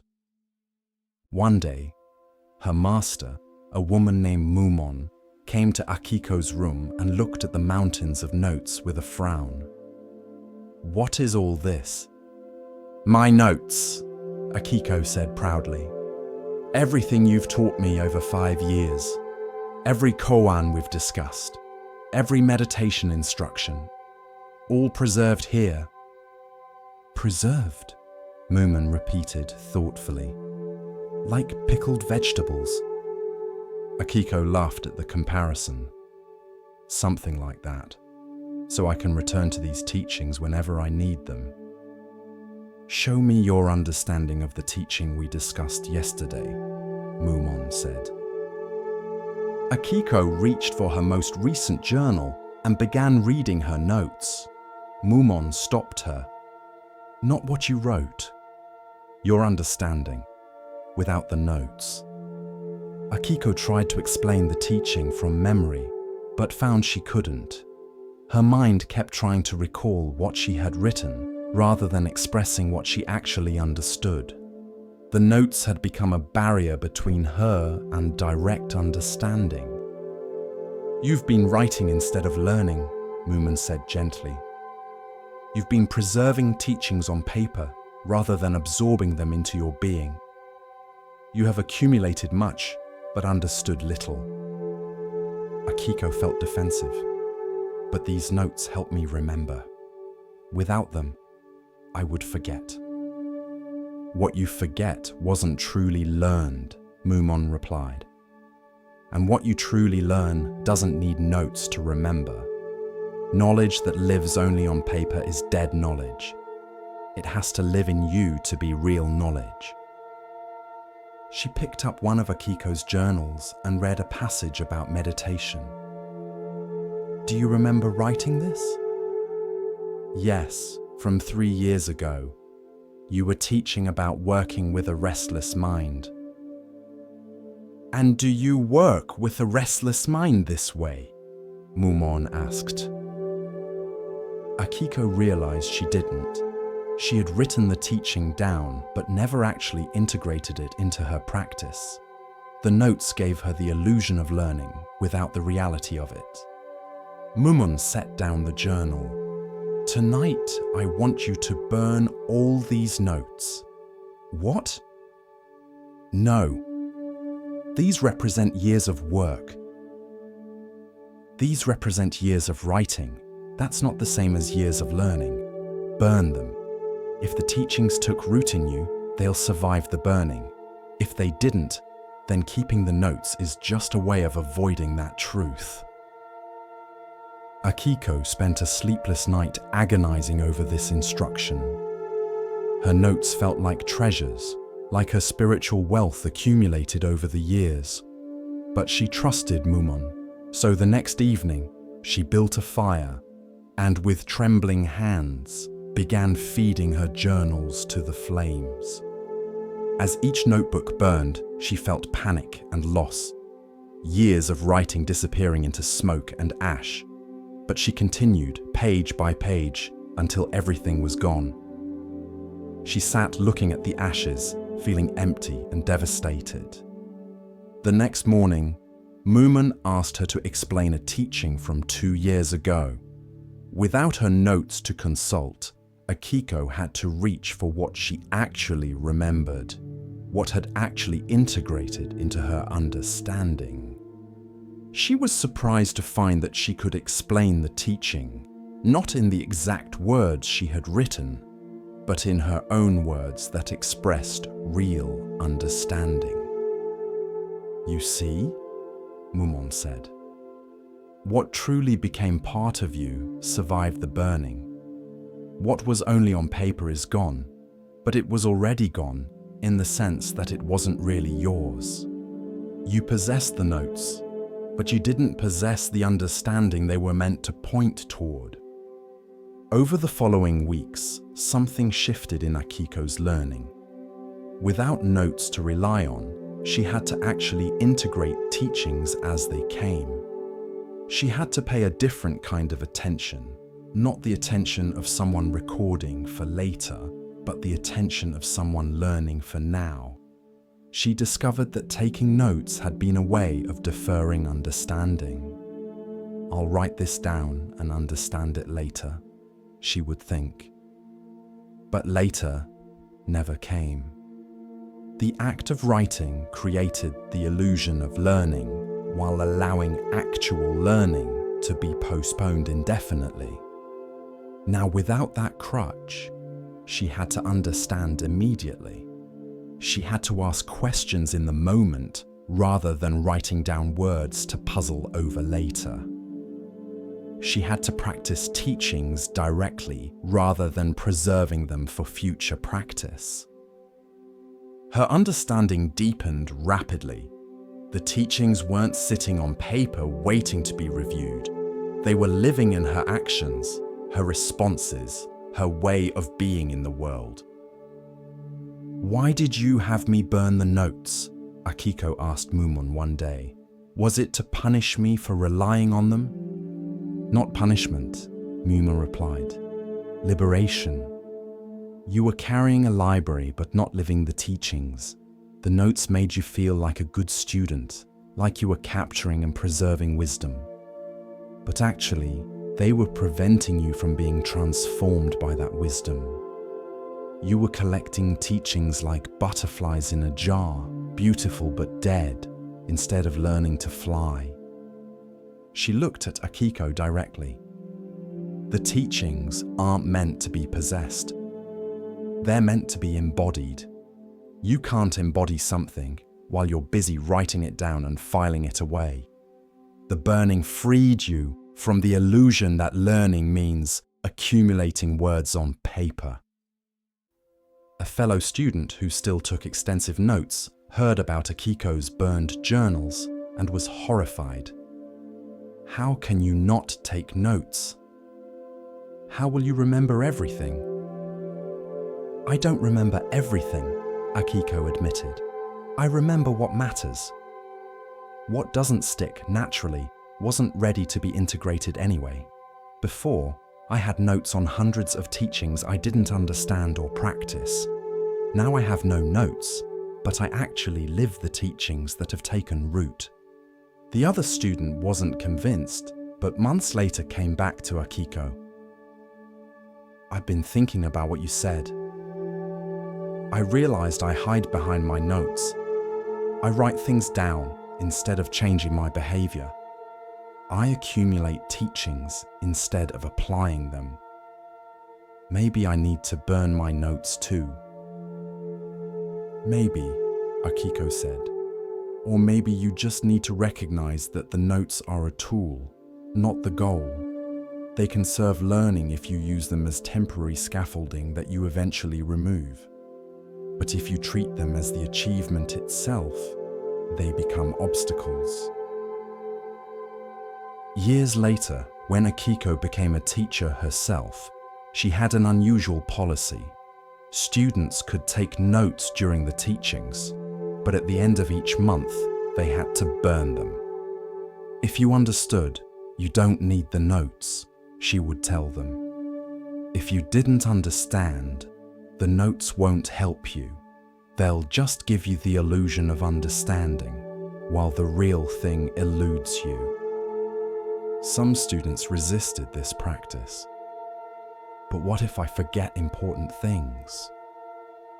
"Then they weren't that important," Akiko would reply, "or they weren't meant for you at this time. Trust that what you need to remember will stay with you. Trust that understanding that matters will integrate naturally. Let go of trying to capture and possess teachings. Let them flow through you, keeping what sticks and releasing what doesn't." One student said, "But I learn by writing. The act of writing helps me process and remember." "Then write," Akiko allowed. But burn your notes afterward. Let writing be a process of learning, not a product of learning. Let it be the act of digestion, not the attempt at preservation. Write to understand in the moment, not to have something to refer back to. She showed them her empty shelves where journals used to be. I'm lighter now. I carry less paper, but more understanding. The teachings live in how I respond to difficulty, how I meet each moment, and how I treat people. They don't live in notes tucked away in storage. This is the difference between dead knowledge and living wisdom. Tonight, as you rest, what notes are you clinging to? What accumulations of knowledge or experience are you treating as possessions rather than processes? What have you written down, filed away, or tucked into memory with the intention of understanding later, but later never comes? You don't need to keep everything. You don't need to preserve every insight, remember every lesson, or capture every moment of learning. What truly transforms you doesn't need notes to survive. It lives in you, changes you, and becomes part of how you move through the world. Rest now in the understanding that learning isn't about accumulation, but about integration. That wisdom lives not on shelves, but in actions. The most important teachings don't need to be written down because they write themselves into your very being. Let yourself be like the burned journals, emptied of words but full of understanding, lighter in paper but heavier in wisdom, possessing less but being more. The notes were never the point. The understanding they pointed toward was the point. And that understanding needs no paper to live on. It lives in you. It always has. Rest now in that living wisdom, requiring no notes, no preservation, no recording. Just being, knowing, understanding from the inside out. As we drift deeper into the still waters of Zen, a quiet teaching begins to rise, one that speaks of clarity and of value not always seen. Listen gently now. The next story begins. In a bustling market town, there were two merchants who sold rice side by side. One was named Kenji, the other Taro. Both had successful businesses, both were known throughout the region. But their approaches to business could not have been more different. Kenji used scales that he had carefully adjusted to weigh slightly in his favor. Not much, just enough that most customers wouldn't notice. Over the course of a year, this small deception added significantly to his profits. He told himself everyone did it, that it was just smart business, that customers expected to be cheated a little and factored it into their calculations. Taro, on the other hand, used scales that were calibrated perfectly. He would even add a bit extra to each purchase, telling customers, better to give too much than too little. His profits were smaller than Kenji's, but his conscience was clear. Kenji would mock Taro privately. "You're a fool," he would say. "You could be making so much more. The customers don't know the difference. Why cheat yourself?" "I'm not cheating myself," Taro would reply. "I'm paying myself in peace of mind. Every transaction I make, I know I've been honest. That's worth more to me than extra profit." "Peace of mind doesn't feed your family," Kenji scoffed. "Money feeds your family." For years this continued. Kenji's business appeared more successful. He had a larger house, finer clothes, and more luxuries. Taro lived modestly, comfortable, but not wealthy. To outside observers, Kenji's approach seemed vindicated. Then one day, a wealthy lord came to the market to purchase rice for his household. He was known for being meticulous and for testing merchants' honesty. He had brought his own perfectly calibrated scales. He went first to Kenji's stall and purchased a measure of rice. Then he weighed it on his own scales. The shortage was immediately apparent. "Your scales are dishonest," the lord said coldly. Kenji's face went white. "My lord, there must be some mistake." "Perhaps your scales are inaccurate." "My scales are tested regularly by the Imperial Standards Office," the lord replied. "Yours are deliberately fraudulent. Not only will I not purchase from you, but I will ensure that everyone in my household and in my social circle knows of your dishonesty." The lord then went to Taro's stall and made the same purchase.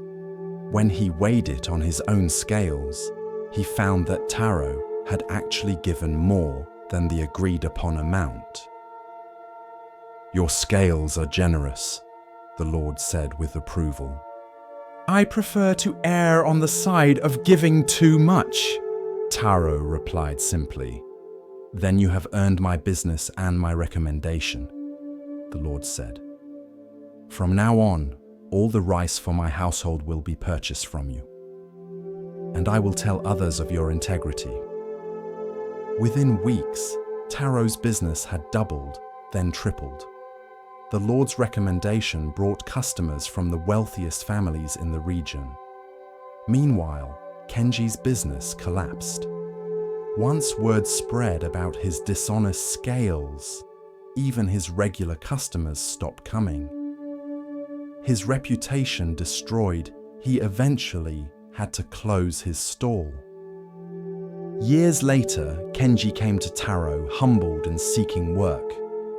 "I was wrong," he admitted. "I thought honesty was expensive, but dishonesty cost me everything." Taro hired him, but on one condition, that Kenji help maintain the scales, calibrating them regularly to ensure perfect accuracy. "You need to rebuild your relationship with honesty," Taro said. "Start here, with these scales. Every time you calibrate them, remember that integrity isn't about what others can see. It's about what you know about yourself." As Kenji worked with the honest scales day after day, something shifted in him. He had spent so many years cheating in small ways that he had forgotten what it felt like to be completely honest. The dishonesty had eaten at him in ways he hadn't even recognized, creating a constant low-level anxiety about being discovered, a subtle shame he carried everywhere. Now, working with honest scales, treating every customer fairly, he felt something he hadn't experienced in years. Simple peace. No anxiety about being caught. No shame about his methods. No exhausting mental calculations about how much he could get away with. One day, a customer accidentally gave him too much money. The old Kenji would have pocketed it without comment. But now, without even thinking, he called the customer back and returned the extra coins. "You've changed," Taro observed, watching this exchange. "I'm remembering who I was before I started cheating," Kenji replied. "I forgot that honesty feels good, that it's actually easier than dishonesty because you don't have to remember your lies or worry about being discovered. I thought I was taking a shortcut to success, but I was actually taking a shortcut to misery." He looked at the scales, perfectly balanced. "These scales are the most honest thing in this market. They don't calculate or scheme or try to get away with anything. They just measure truly. I spent years being more clever than these scales and less wise." Taro nodded. The scales teach a simple lesson. Integrity is its own reward. Not because good things always happen to honest people, but because living with integrity creates internal peace that no amount of profit gained through dishonesty can match. You sleep better. You walk lighter. You meet people's eyes without flinching. These things have value that can't be measured in coins. A young merchant who was just starting came to Taro for advice. Everyone says I should adjust my scales just a little, that it's how business is done. But it feels wrong. What should I do? Taro had Kenji answer. I spent 20 years cheating, Kenji said, and I'll spend the rest of my life trying to restore the character I damaged in myself. The extra profit wasn't worth it, not even close. Your scales are a mirror of your character. Keep them honest, and you keep yourself honest. Cheat them, and you cheat yourself in ways that matter far more than money. The young merchant looked at Kenji with curiosity. But didn't you make more money by cheating? For a while, Kenji admitted. But I lost it all when my dishonesty was discovered. More importantly, I lost something that took much longer to rebuild. My ability to respect myself. Every time I looked in a mirror, I saw a cheat. Every time I counted my profits, I knew they were partly stolen. Every interaction with customers involved acting, pretending, and hiding what I really was. It was exhausting and corrosive. He gestured to the perfectly balanced scales. These scales are at peace. They have nothing to hide, nothing to defend, nothing to remember or cover up. They just are what they are. That's what integrity gives you. The peace of being what you are without pretense or deception. It's the most valuable thing I've learned, and I learned it the hard way. Tonight, as you rest, you might consider your own scales. Where in your life are you adjusting the balance, even slightly in your own favor? Where are you being less than completely honest, with others or with yourself? These small dishonesties might seem insignificant, but they accumulate. They create a background noise of anxiety and shame that you carry everywhere. What would it feel like to calibrate your scales perfectly? To be completely honest, even when no one is watching, even when you could get away with a small deception. Not because of fear of being caught, but because integrity itself is the reward. Because living with honest scales creates an internal peace that no amount of clever advantage-taking can provide. Rest tonight in honesty. Let go of all the small ways you've been adjusting the scales. Let go of the exhausting mental work of maintaining deceptions. Be like the perfectly balanced scale, true, honest, at peace with what you are. The reward isn't somewhere in the future. The reward is the immediate relief of no longer having to hide, to calculate, to worry about being discovered. Honest scales don't lie awake at night. Neither do honest hearts. With each breath, we continue our journey through the wisdom of Zen, where the smallest stone may hold the greatest truth. Here starts the next story.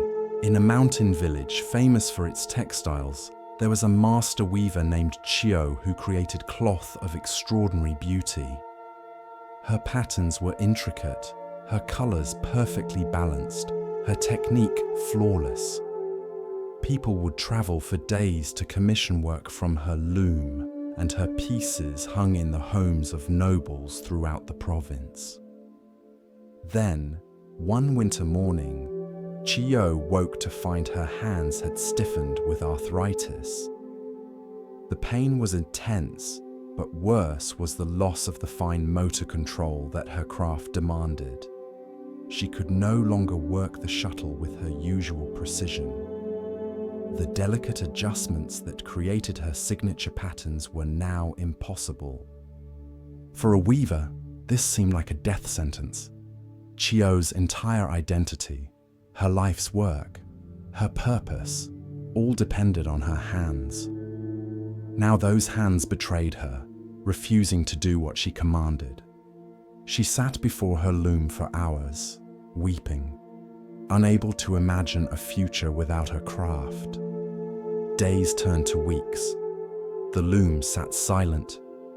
Chio refused visitors, refused commissions, refused to even look at the beautiful threads that had once brought her such joy. Her apprentice, a young woman named Nao, came regularly, begging Chio to teach her, to at least pass on knowledge if she could no longer create. But Chio sent her away each time. "What's the point?" she would say. "Without my hands, I have nothing to teach. I am nothing."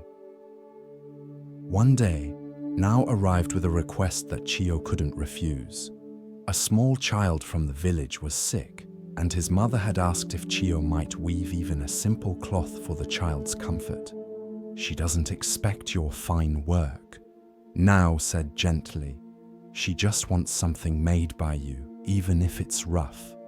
She believes your cloth has healing in it." Chio couldn't say no to a sick child, so she returned to her loom for the first time in months. Her stiff hands struggled with the shuttle. The tension was uneven. The pattern she attempted came out distorted. Everything her hands produced now was clumsy, imperfect, wrong. But she continued, driven by compassion for the child. She created a simple blanket, nothing like her former masterpieces. The weave was loose, the pattern irregular, the whole piece marked by the limitations of her arthritic hands. She wrapped it with shame, certain the mother would be disappointed. When Nao delivered the blanket, the mother held it and began to cry. "It's perfect," she said. "Tell Chio it's the most beautiful thing she's ever made." Nao brought this message back to Chio, who couldn't believe it. How could that rough, imperfect work be beautiful? "It's everything I spent my life learning not to create." The mother said she could feel the struggle in it, Nao reported. She said she could feel your hands fighting to create something despite the pain.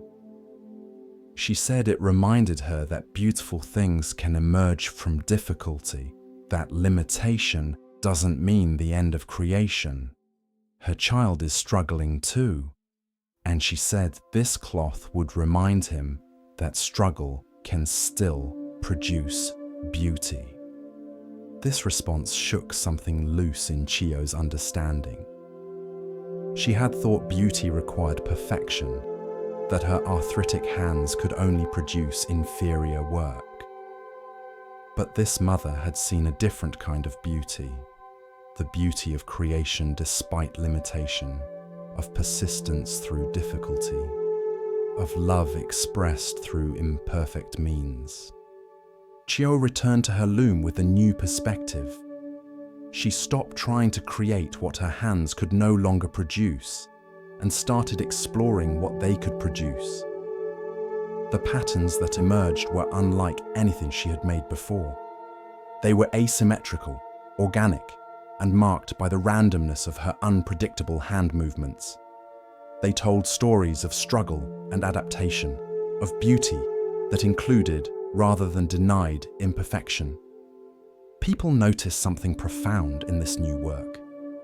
Her earlier pieces had been technically superior, but these new pieces touched something deeper. They were relatable in a way perfection never is. They spoke of being human, of limitations, of finding beauty not despite obstacles, but through them. "Your old work was impressive," one patron told her. "This new work is moving.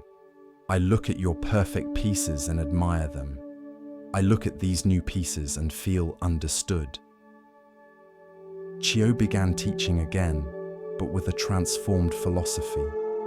I spent 30 years pursuing perfection, she would tell students. I thought my value as a weaver came from my technical mastery. But arthritis stripped that away and showed me something more important. That beauty doesn't require perfection. That limitation can reveal new possibilities.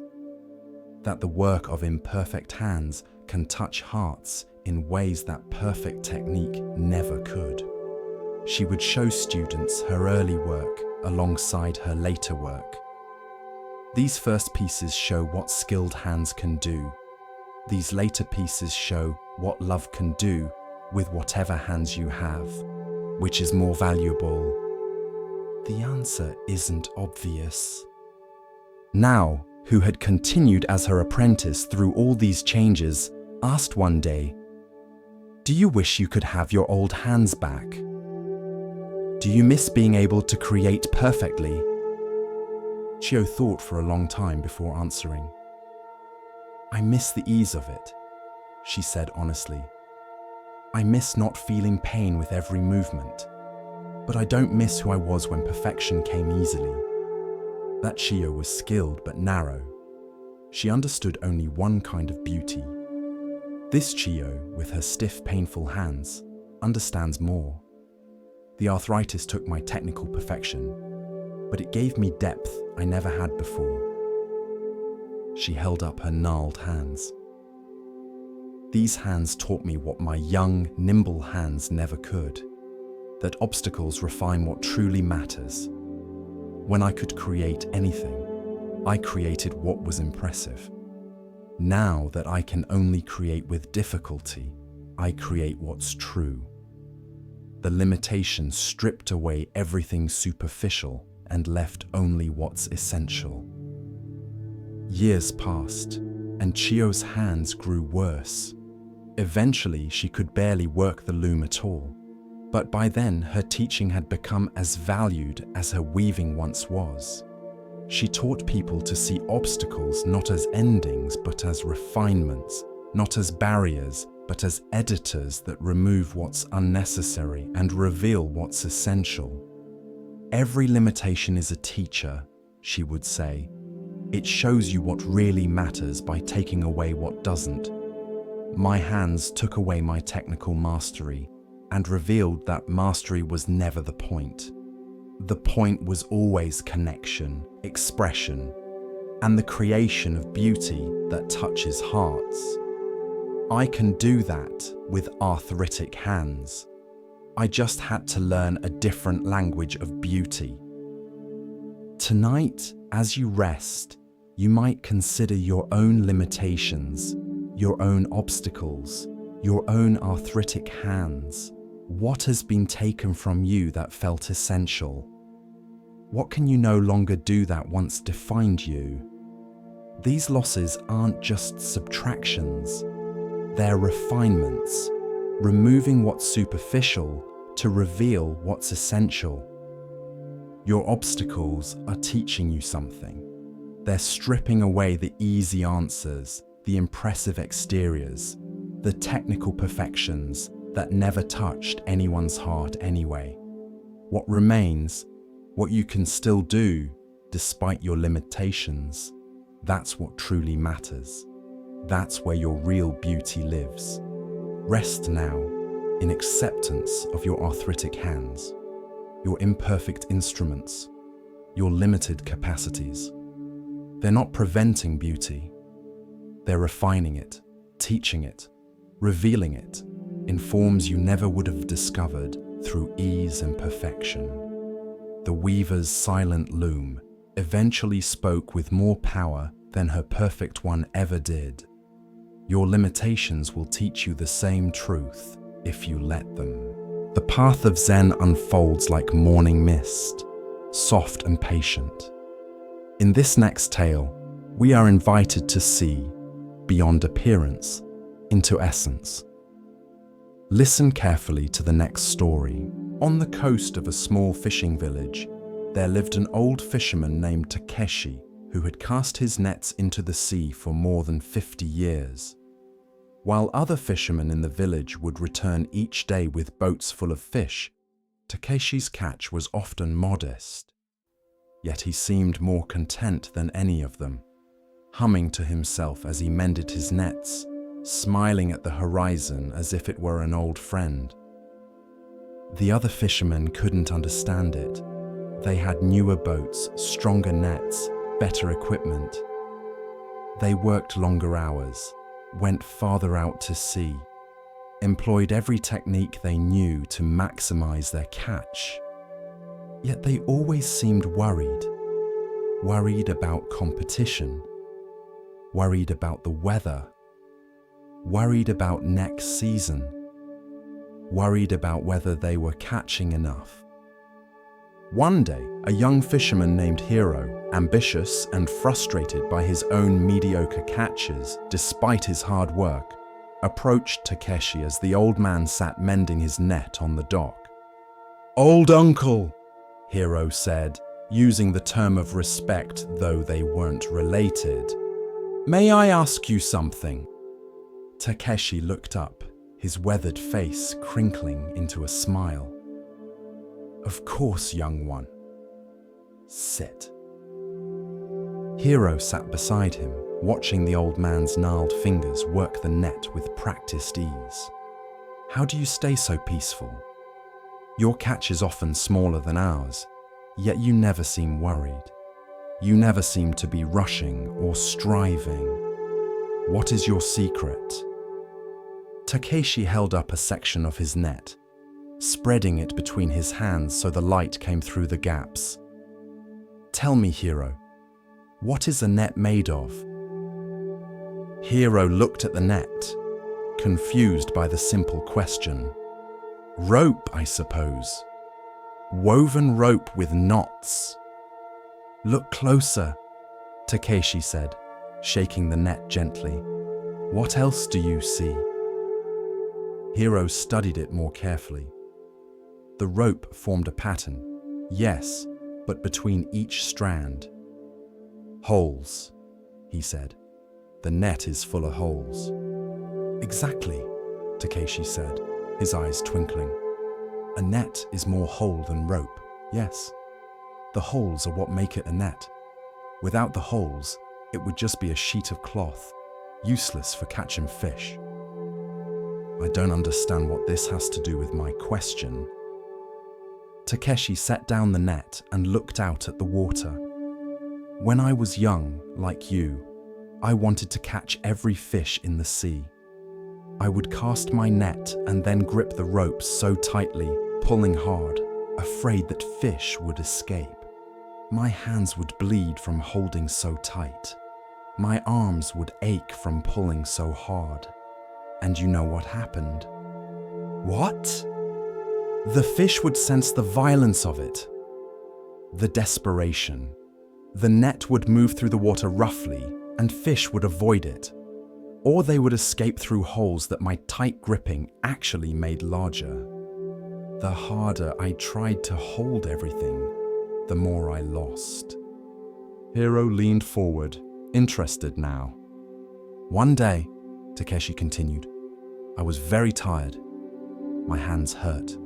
My heart hurt from constant worry. I cast my net almost carelessly, too exhausted to grip tight, too worn out to pull hard. I just let the net sink naturally, let the current move it gently, and pulled it back with soft hands. And that day, my catch was the best I'd ever had." "I don't see how that's possible," Hiro said. "If you don't hold tight, won't everything escape?" Takeshi picked up the net again. "Watch." He held one section very tightly in his fist. "When I clench like this, look what happens to the net. The holes close up, the rope bunches. The net becomes smaller, more rigid. Now watch." He opened his hand, holding the net loosely across his palm. "See? The holes open, the net expands. It becomes larger, more flexible. It can hold more because I'm holding it less." He let the net rest on his lap and looked at Hiro, with those eyes that had seen half a century of sunrises over water. This is true for fish, and it's true for everything else in life. The tighter we grip, the more we lose. The more desperately we hold on, the more brittle things become.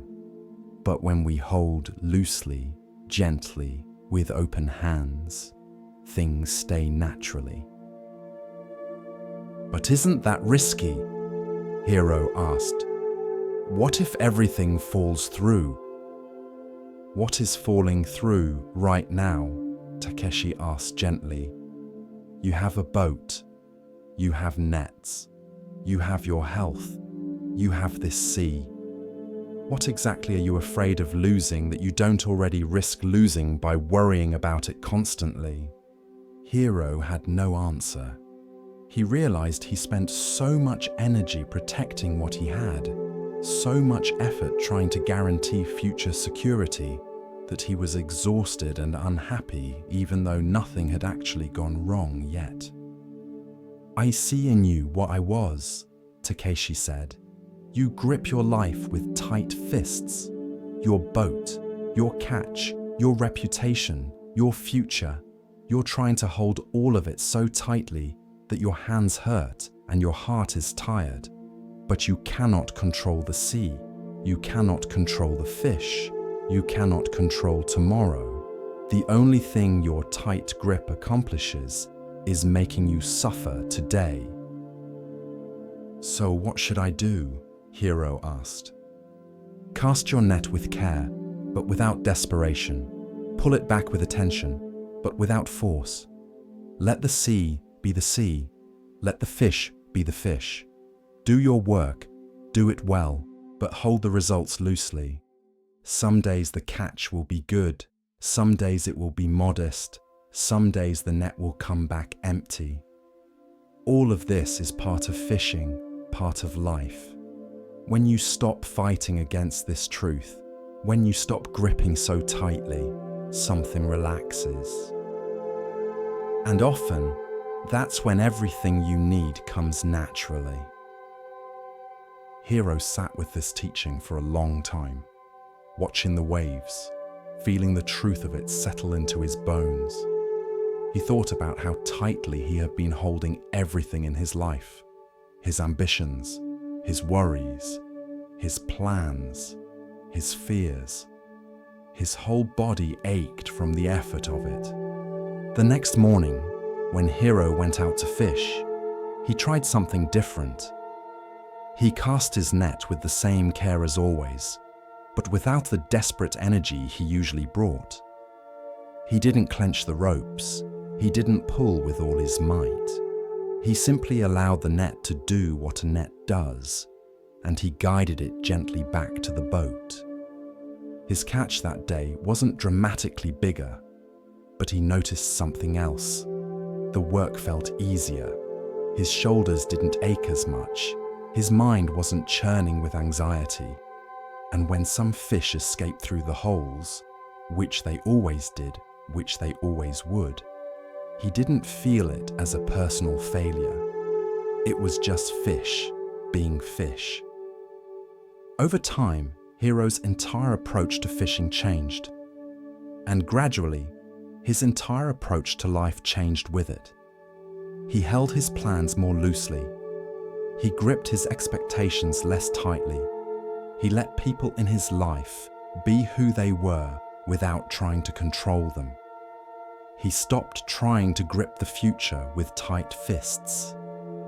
Years later, young fishermen would come to Hiro, asking the same question he had once asked Takeshi, and he would show them a net, spreading it in the light, teaching them about the holes that make it work. "Life is like this net," he would say. "It's mostly empty space, mostly things we cannot hold or control. And that's not a problem. That's what makes it work. Hold everything loosely, your work, your relationships, your achievements, your plans. Hold them with care, yes, but without that desperate grip that closes up the holes and makes everything smaller, harder, more brittle. Open your hands. Let life flow through them. You'll lose some things, yes, but you'll find you can hold so much more when you stop holding so tightly. Tonight, as you prepare for rest, you might notice where you're gripping too tightly. What are you holding with clenched fists? What are you trying to control that cannot be controlled? What would happen if you opened your hands just a little and held everything more gently? The net of your life is mostly holes, mostly space, mostly mystery. This is not a flaw in the design. This is what makes it work. Hold it loosely. Let the holes be holes. Let some things escape.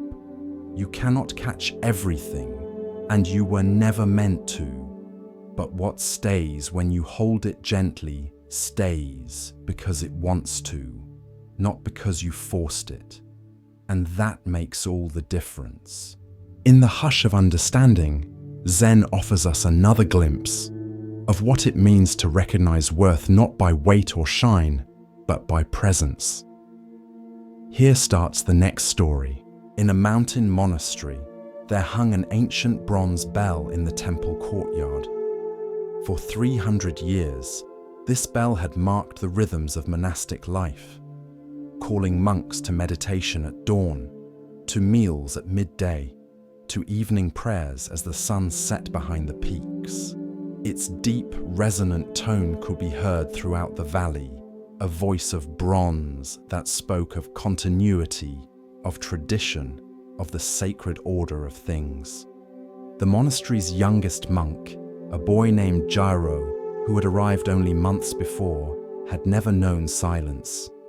He had grown up in a busy city where noise was constant. Street vendors calling, cartwheels clattering, neighbors arguing, merchants haggling, temple bells of a dozen different shrines all competing to be heard. When he came to the monastery, that single bell had seemed like a blessing. Just one sound, pure and clear, marking time with dignity. But Jiro took the bell for granted. He had heard it so many times that he no longer really heard it at all. It was just background, just part of the environment, no more remarkable than the sound of wind or the call of birds. When it rang for dawn meditation, he would stumble from his sleeping mat, still half asleep. When it rang for meals, he was often already hungry and irritated by the wait. The bell was just a signal, a command, nothing more. One autumn, the monastery's abbot, a man named Eshun, who rarely spoke but seemed to notice everything, made an unusual decision.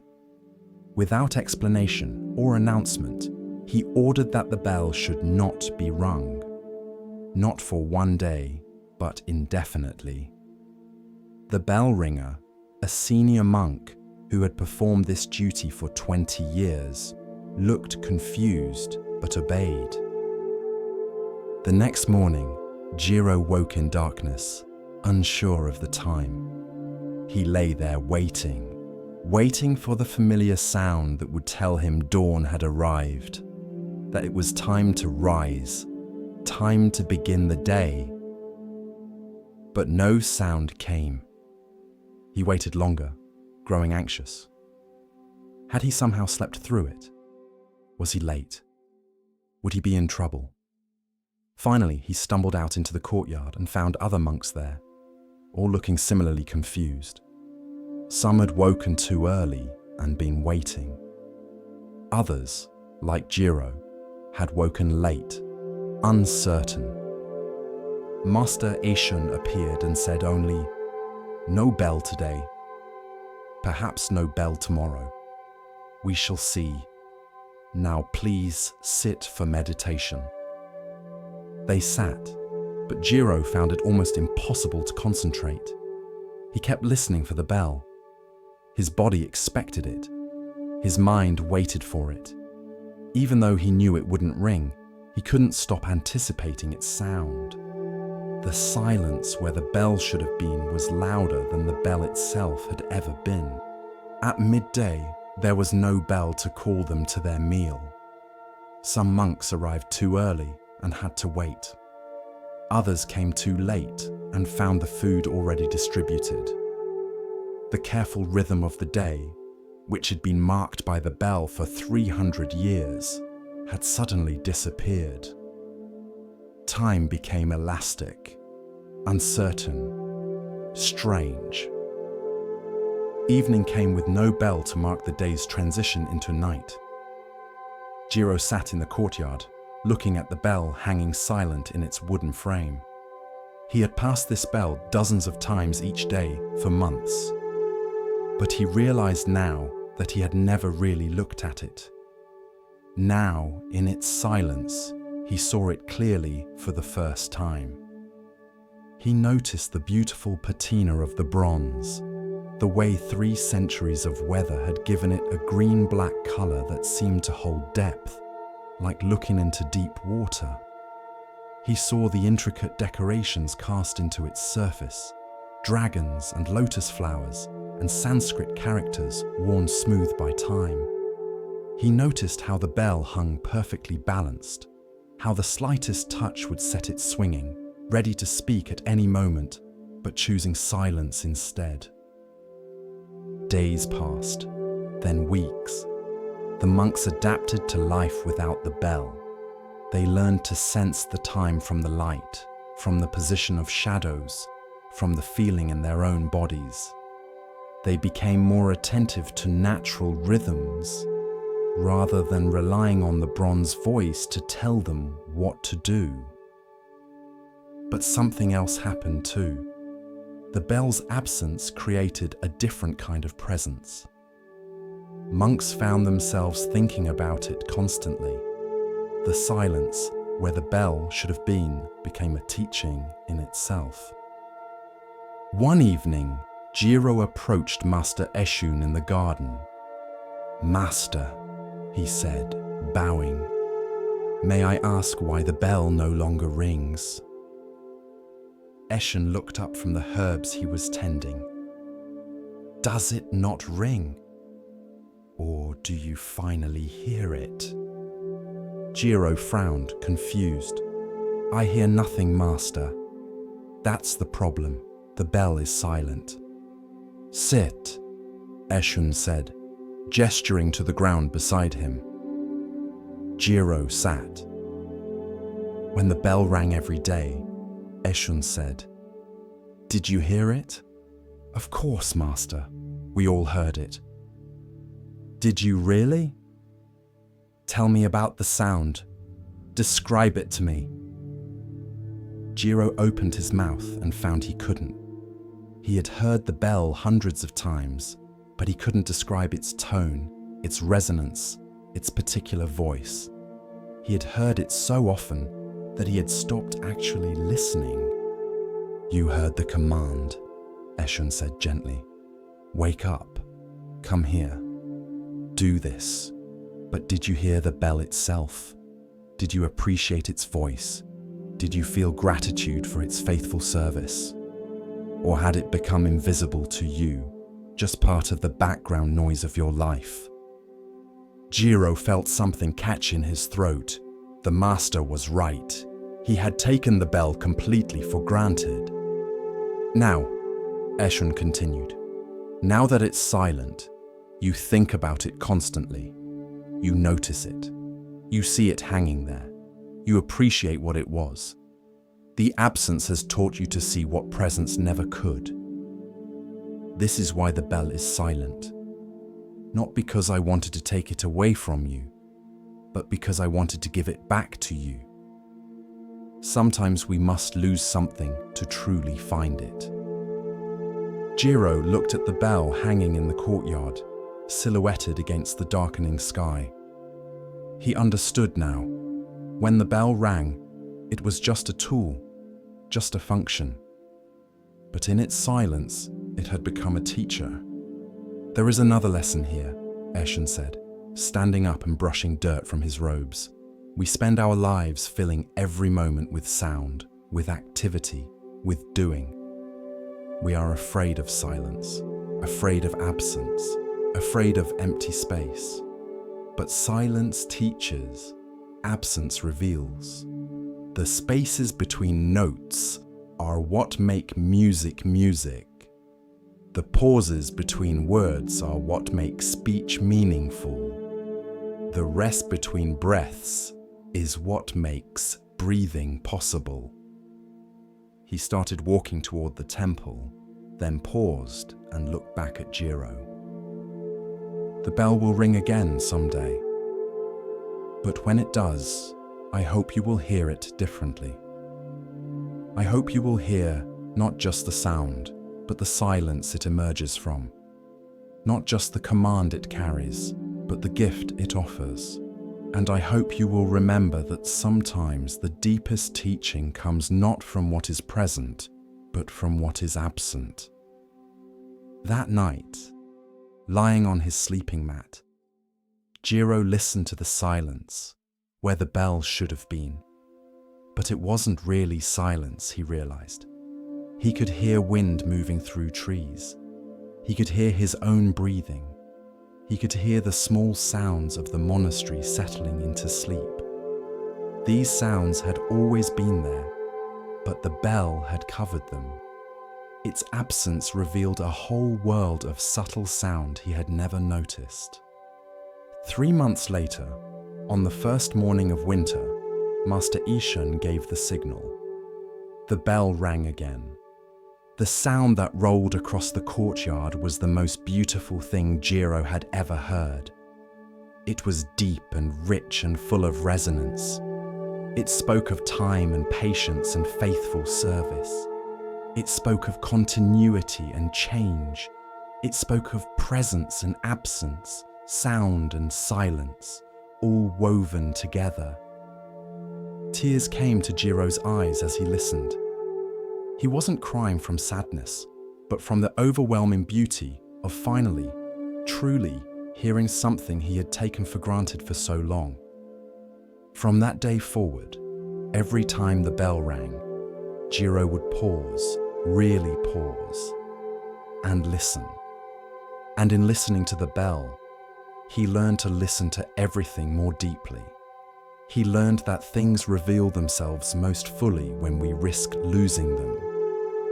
He learned that absence can be a kind of presence.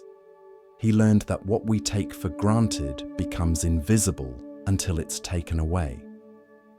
Years later, when Jiro became the bell ringer himself, he would sometimes let a full day pass in silence, just as Master Eshun had done. The younger monks would complain, would feel lost without their marker, their signal, their command. And Jiro would smile, remembering his own confusion, his own eventual understanding. The bell is always teaching, he would tell them, in sound and in silence, in presence and in absence. When you learn to hear both, you begin to understand that they are not opposites, but partners in the same dance. As you settle into rest tonight, you might notice what's absent from this moment. Not in a sad way, but with curiosity. What sounds are you not hearing? What worries are not present right now? What problems are not demanding your attention in this very instant? Absence has gifts to offer. The space where sound isn't is what makes sound possible. The silence where words aren't is what makes words meaningful. The emptiness where thought isn't is what makes awareness possible. Let yourself rest in what's not here, not as loss, but as space. Empty space, silent space, open space. And in that space, you might discover a presence more profound than anything that makes noise or demands attention. You might discover that sometimes the deepest teaching, the deepest rest, the deepest peace comes not from adding something, but from letting something fall away. The bell is silent now, and in that silence, everything speaks. As the lantern of awareness glows a little brighter, we come to a tale about seeing with more than the eyes. Let the stillness guide you now.